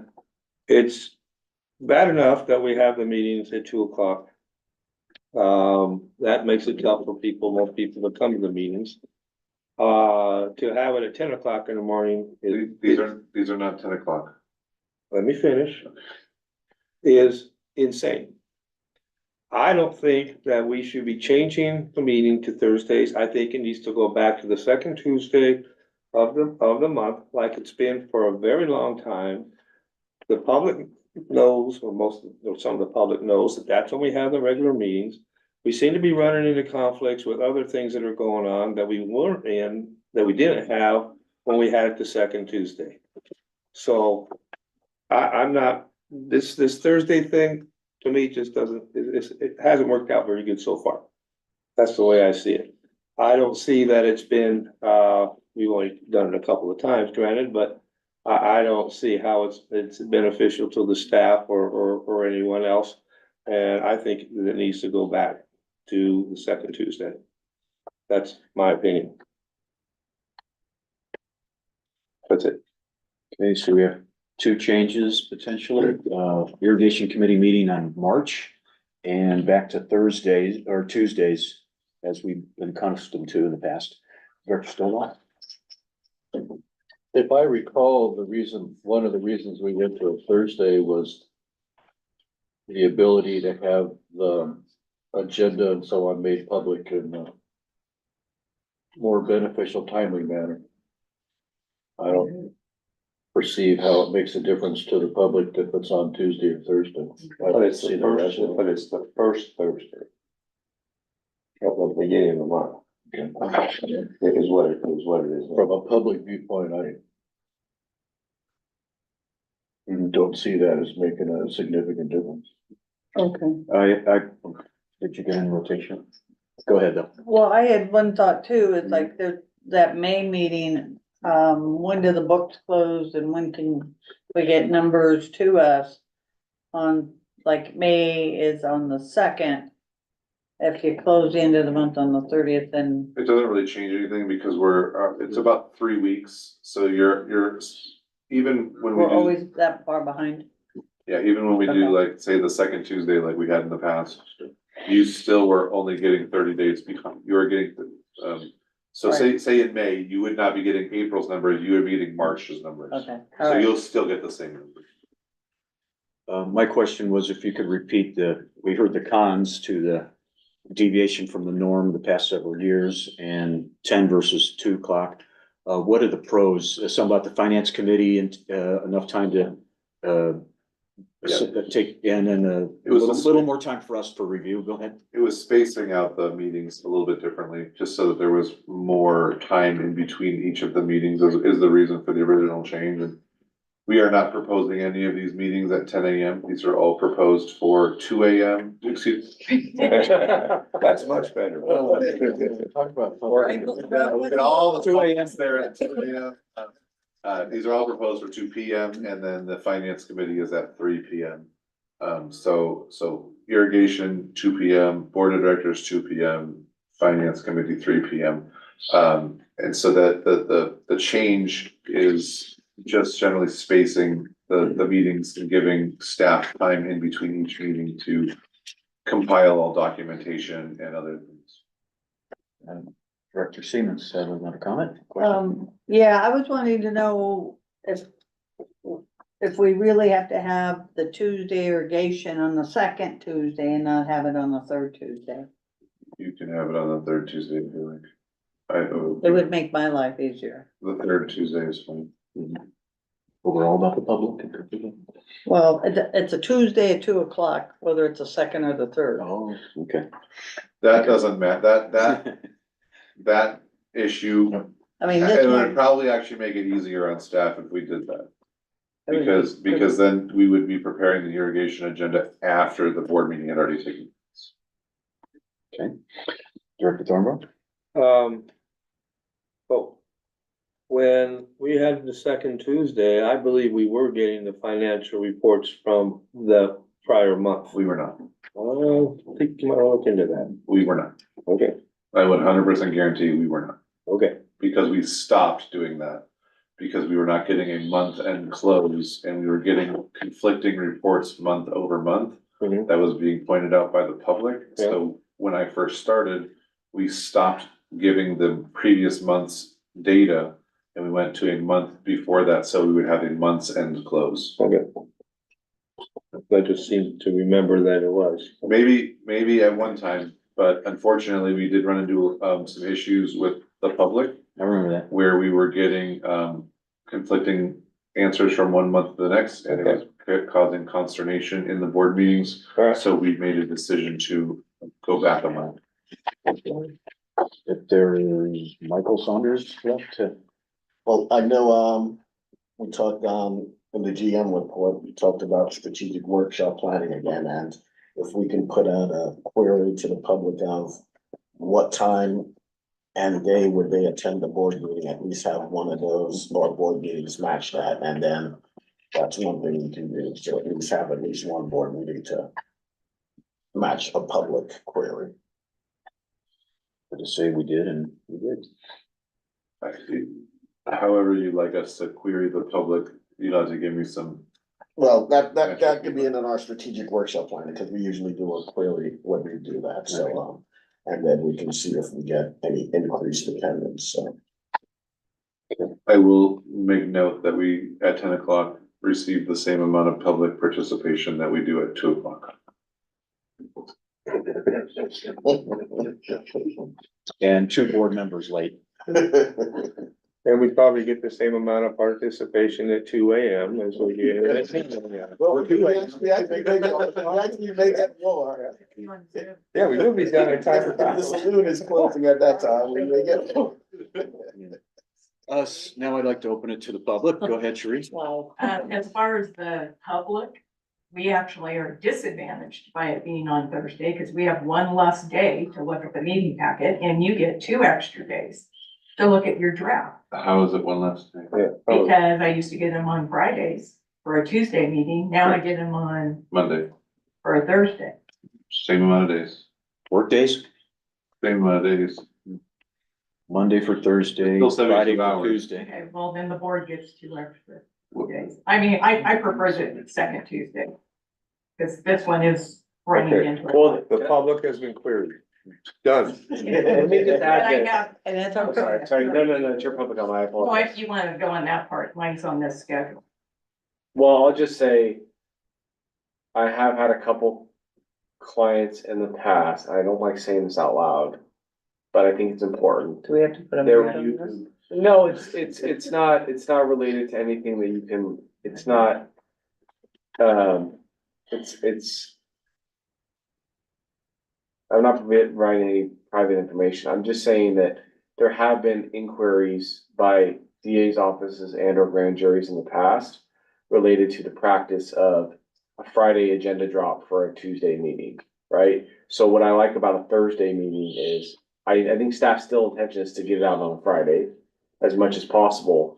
It's nice to be able, even though it's compliant with the letter of the law, it's nice to be able to have that extra time. So actually, even though at a minimum, it may be the same amount of time, hopefully more often than not, you're gonna have a weekend plus 3 business days to review in advance of that Thursday. That's the nice advantage, without much more of a burden on staff, is essentially gets more daylight and more transparency. So that's always good when people are inquiring about the city's Brown Act compliance and transparency and that sort of thing. You always wanna be able to say, listen, that's an actual, instead of 72 hours, we're looking at 120 hours or more of notice. So that to me is something that is important for transparency's sake. And I recall when, I would think it was Sherry too, but when we were talking about the end of month budgeting and being an offset from the current month, and it was, there was confusion. I thought it was you, Sherry, that maybe had trying to discern which month we were referring to.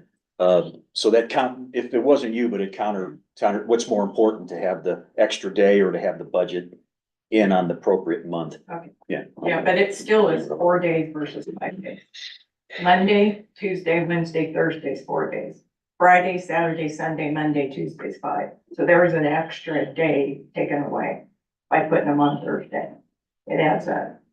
Okay, so my other suggestion, if you're gonna stay with this schedule, is, which I brought up to Nick when I came here, the July 11th and then the August 1st day, meeting is 3 weeks. Then the August 1st to September 5th is 5 weeks. So you might maybe adjust the August meeting to make it 4 and 4. I would just think that would help the staff better. It's indifferent. Well, I mean, you're cutting it down by the degree. Just my suggestion. It's indifferent to the staff. She brought it up. I looked at it. I mean, we could make the change or not. I don't have an opinion either way. Okay, but that's why you changed the schedule to Thursday, because the staff didn't have enough time. That's what I got out of that meeting. Okey dokey. Mr. Dowd? Second Tuesday. Yeah, okay. Okay, back to The the, public is unanimous. yes. That never happened. Oh, and just one little comment when we were doing the recall and stuff, I brought that, flyer from the, Gazette. That back in 1980s or 90s, the board actually put an ad in the Gazette asking the public when they wanted meetings. And to, send in comments or whatever. I actually was going through old Gazette, papers. Somebody posted it. I don't know who it was. Okay, thank you. Now close the public comment forum section. Back to the board now. What's the board's pleasure as far as, what we're gonna do here? We're kind of split. So we need to make a motion to what they have. I changed my entire schedule based on. So I would have to go back and check Let's see, everything. I have vacation If plans. nobody makes. a motion. Well, I'll make a motion that I hate doing this, but anyway, that we, have the regular public board meeting, for 2024 as listed in the resolution. But we move the irrigation committee to the 3rd Tuesday, not the 2nd Tuesday. And the finance committee meetings, And then I believe you wanted to add one for March. Just and we were gonna add one from March. Because that's when we start getting into getting information out and still reviewing stuff. And then we didn't hear anything about the finance committee, whether they were happy or not. We have, the finance committee, did express that the day was fine, because we didn't really change much there. All we did was 30 lock it minutes. in, we locked it into, the fourth Thursday as opposed to the fourth or fifth. It was, the only thing we changed there was, It used to be at it 3:30. was the last Thursday. It was a weird kind of, it flip-flopped in the month, and so that's why we split it up. Not the last. Okay, so I guess I'm starting over. And it used to be at 3:30. No, you're good. You Okay. can keep going. No. So, And the finance committee schedule last. the finance committee as put down in the document. So, just add March, change it to the third Tuesday. Keep the Everything. board of directors, keep the finance, Yes, and they all are at 2:00. Which is, except finance. well, That's why we didn't put it in there. okay. 3:30. It used to be 3:30. It used to be 3:30. We have a first and a second. That was- second. Thank you. Oh. All in Somebody favor? make a motion? Yes, Donna just did with the irrigation changes. Oh, that, But no one had said anything about finance, so that's why I wanted to oh. just okay. check in with finance, because we didn't mention that. So Director Stovall seconded it. Did it? Second. Did. All in favor? Aye. Aye. Any opposed? No, Motion passes 5-0. Thank goodness you- 4-1. You said no. Oh, he said no? Oh, He all in said no. favor? He said no? Yeah. Oh, then He- you motion. said all opposed, I said no. Or nay. Any opposed? Okay, then motion, You know, one opposed, motion passes Some 4-1. traditions, they say yes for both. Because the question, all opposed, you say yes, we just say, yes, I'm voting no. So it's all sorts of. No, with these guys. That'd be one hell of a gamble. Well, you said yes. Well, we're broken on a record here. So motion passes 4-1. Problems, And the next one should be really fast, just like the last one. Yes. faster. Faster. Okay. E, consider adoption of the 2024 budget process calendar. So this is, sort of informational, but, also wanted to get some input from the board. And we did review this at the finance committee. So what we're looking at is how the budget process is going to start working through. As a staff, we've already started the budget process for next year. So we are working some numbers. Basically, we will, at the next finance committee meeting, we will start to present a few of those numbers. Start to get some comments from the finance committee. And then in March, we will present those numbers and those comments to the board. And then we will continue to work through those numbers, hopefully landing on May 2nd being a budget adoption date, so that we are adopting the budget on May 2nd. And able to hopefully work through the different numbers that we have. And then, if for some reason we still have a few hangers on May 2nd, then we can work into June 6th. So all we're looking for here is, kind of, agreeance with the timeline for the budget process. And then, as you'll note there, May 2nd, we are looking at potentially having that as a joint workshop meeting with finance.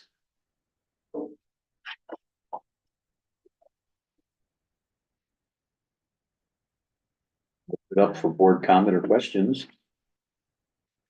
No comment. Uh-oh, we got one. Board meetings need to be on the second Tuesday. I have nothing to say on this, so I figured somebody should say something. Any other irrelevant board comments? Well, that's relevant. Director Sim? I just have one word, I mean, the dates are fine, I think it's great, but I really wanna see something coming out of that finance committee. Before it hits the board. So that's why everything is geared toward the finance committee being the precursor to the board meeting. So you'll notice February 22nd, we will be presenting numbers to them on February 22nd. presenting numbers and comments, what they make on March seventh. Yeah, And then by the 28th, we should have, we should be at my goal is to be at the 95th percent level of the budget by March. Obviously, there could be some changes. We'll be still working to reduce costs, finding areas to cut, things like that. But before we come to like, say, the April 4th board meeting, finance will have taken a look at that budget and will have made comments. I'm trying to be a believer. We did last year.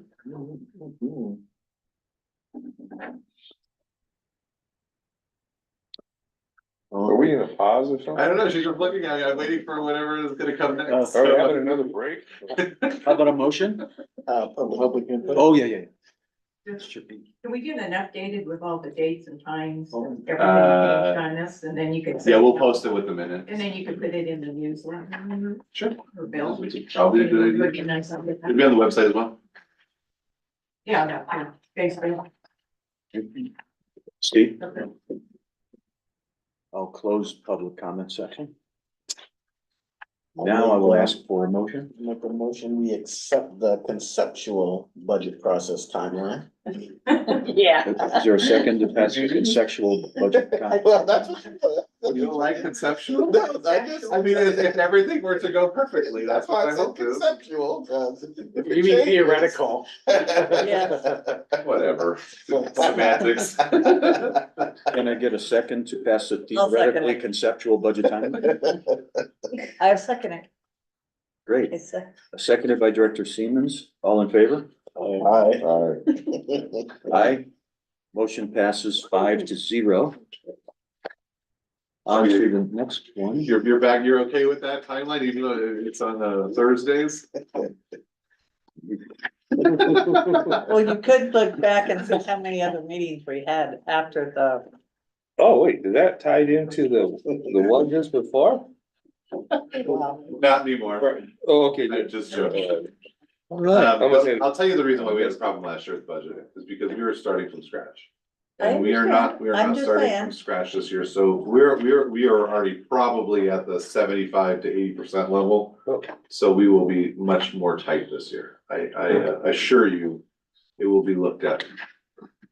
Okay, starting at the, we're starting at the 75-80 instead of the less than that? Yeah. Correct. Okay.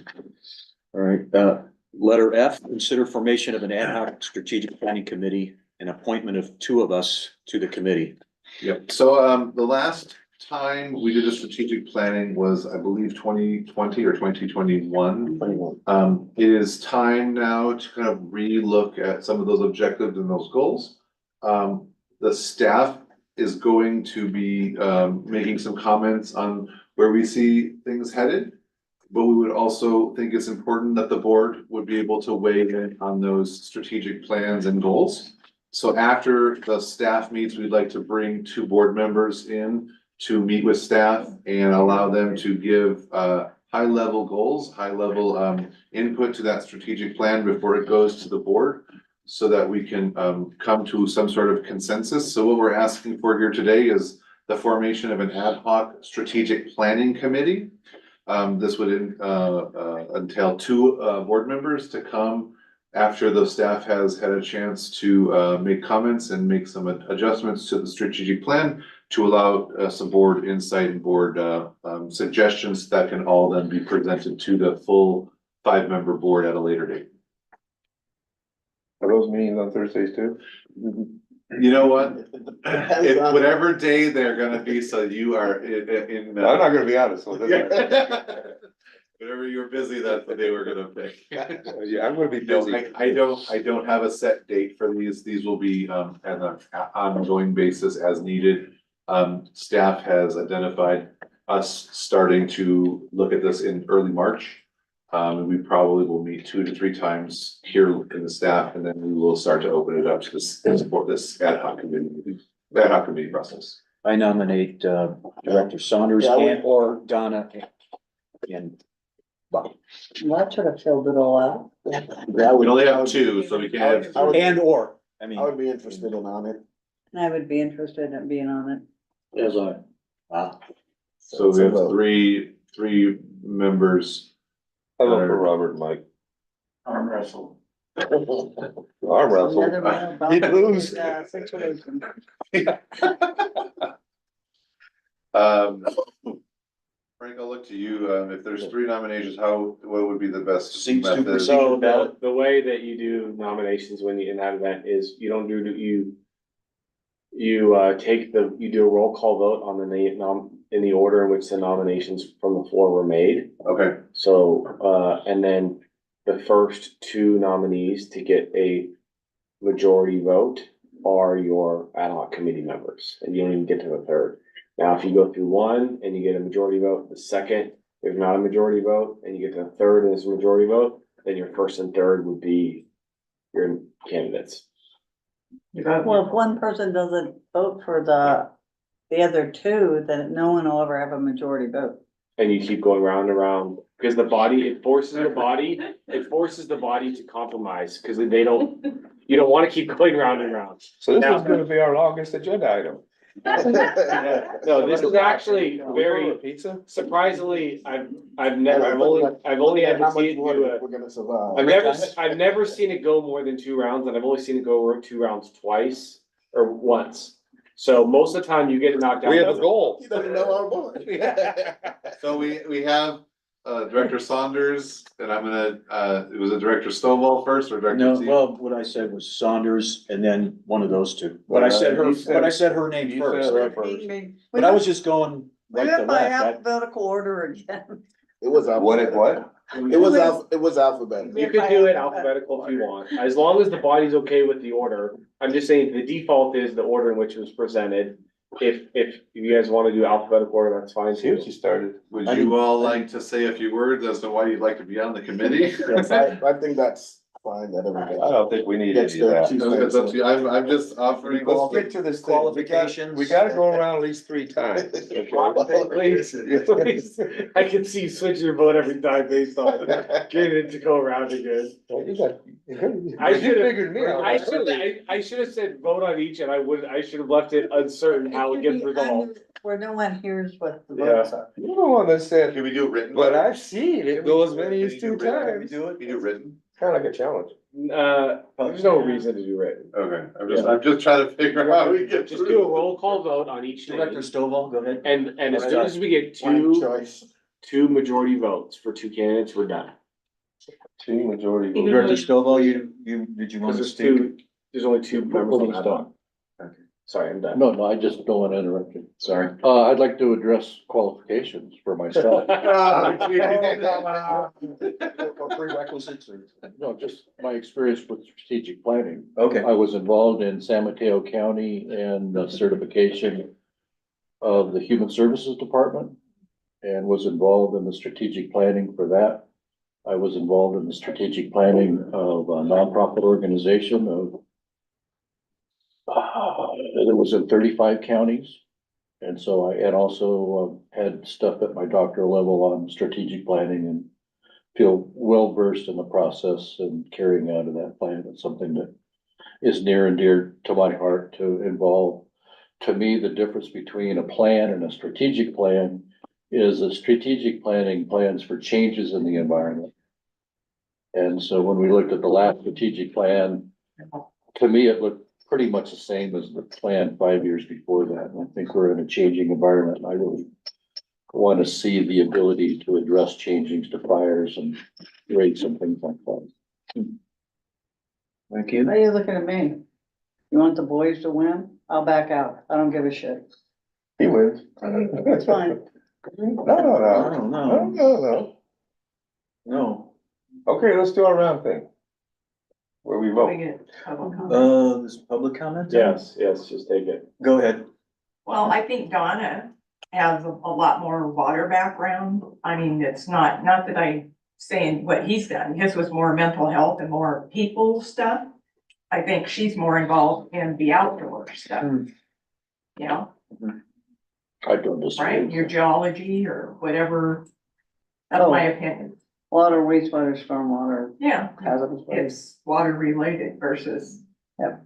theories and people. Just my opinion.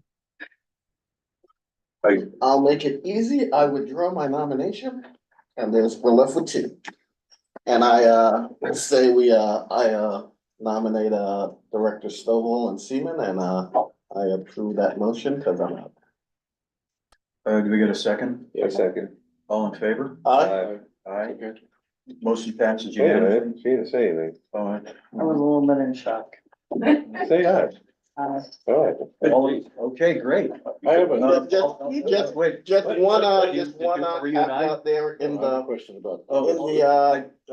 Any opposed? in the meeting, it says, in the minutes, in the staff report, it says ad hoc labor strategic planning, and I just removed. Whoops. We Yeah, remove where labor is it? from that. Oh, yeah, sorry, What? the Just resolution. remove labor from that, so. It says it right in the resolution. It's just. The resolution is correct, but just, I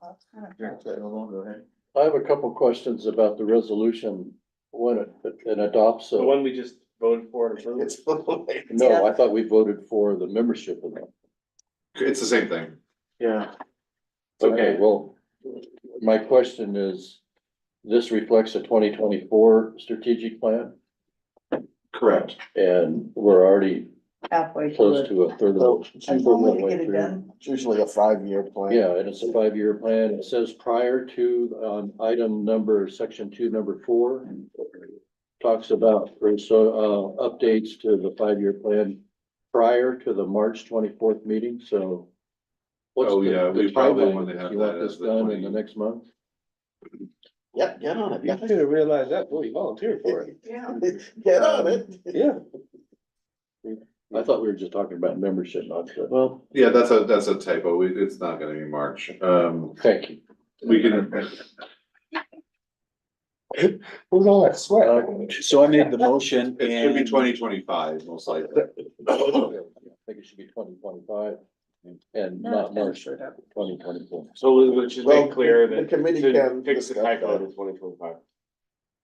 I got 80% of the way through the motion. So all in favor, aye. Any opposed? What is the motion? There's none opposed. It was 5 to. This is the Then membership or motion, adoption of the motion resolution? passes then. Yeah. Okay, for Donna and Director Stovall. Members. Okay. Michael the peacemaker. Way to go, Mike. There you go. Uh, Though, I thought it Let's- was- I wanted to see how many times we could go around. I was gonna order a pizza. That's great. No, that's great. That's really good. Oh, I guess it's closed session time. Good. We have the public comment on closed session. Okay. Any public, open this up to public comment for closed session? No? There's no public comment Request for additional. to be given, so I'm gonna bang the gavel. Wait, no, cause I had an additional, I That's had. not till later. Okay, sorry. Okay, thanks. Adios. Okay. See you, Steve. Bye. Thank you, guys. Go Thinking of you out here. go verify it's spilling. Yeah. And turn the camera on, please.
Speed bump, Oh, my We're Lord. unmuted. speed bump. I'm with unmuted. mayor. We're ready. Unmuted, yes. We're reconvening, ending the closed session and beginning the open session at 16:20 hours, 4:20 PM. There's nothing to report out of the closed session. And at this point, I will be asking for any board member requests for additions to future meeting agendas. Ms. Director Seaman? Did you have one too? Well, we already put it in the calendar, but I was just gonna make sure that we had the irrigation committee start looking at the possible change in dates when we come to the irrigation season, and then if they can also ask staff. In some way, we can get a query from the irrigation customers and let them know that this is being done, so they don't come in after the fact again. We'll start in February. We'll have it on the, Right. because we already have the standing item on irrigation for the schedule, so we can start to discuss in February. Yeah, and get notification. And the other thing, you were going to get an RFP for lab. We are doing that. We are waiting. We are doing that. We're gonna do it. So, Put it on the list. okay, Reminder, it's in Sacramento. I advise the directors go to that JPIA. You will see all the healthcare, all the benefits we do and how it's kind of done and the premiums, and be able to put your input in, and that'll be helpful. Ask for clarification on that, we were signing, is that to get the dates of the irrigation season, is that what you're talking about? Correct. So, heads up. So last year we did the June 1st. Yeah. And we moved it back, so we're gonna start talking about it next month. Right now, we're on May 1st track. We're not moving anything this year, I don't think. I don't recommend it. think we 'cause should do it again. you always start at the back where we go. June. And then, But I think I'm gonna We're recommend, still. if we do anything, I would recommend moving it Mid, maybe 15 days. Yeah. But I'll talk to you later. yeah, I'm getting letters Yeah, and this is feedback. not an agenda. I'm getting letters and feedback, for it, no further forward than middle of May. I just, and I asked them to come in if they would, during that timeframe. and they should let the irrigation committee know that information, not the board president. Exactly. And they should come to meetings. It can go anywhere because Well, but then we can work with it and understand. Since Yeah, it's sure. Irrigation. All right, wrap it Yeah, up. okay. So, I'd like to ask for a motion to adjourn. Motion to adjourn. second, Okay, Aye. motion by, okay, I'll accept that. I. Aye, Aye. aye, all in favor, none opposed, motion passes, meeting adjourned. Where's the At information on the? 4:23 GPA? PM. You just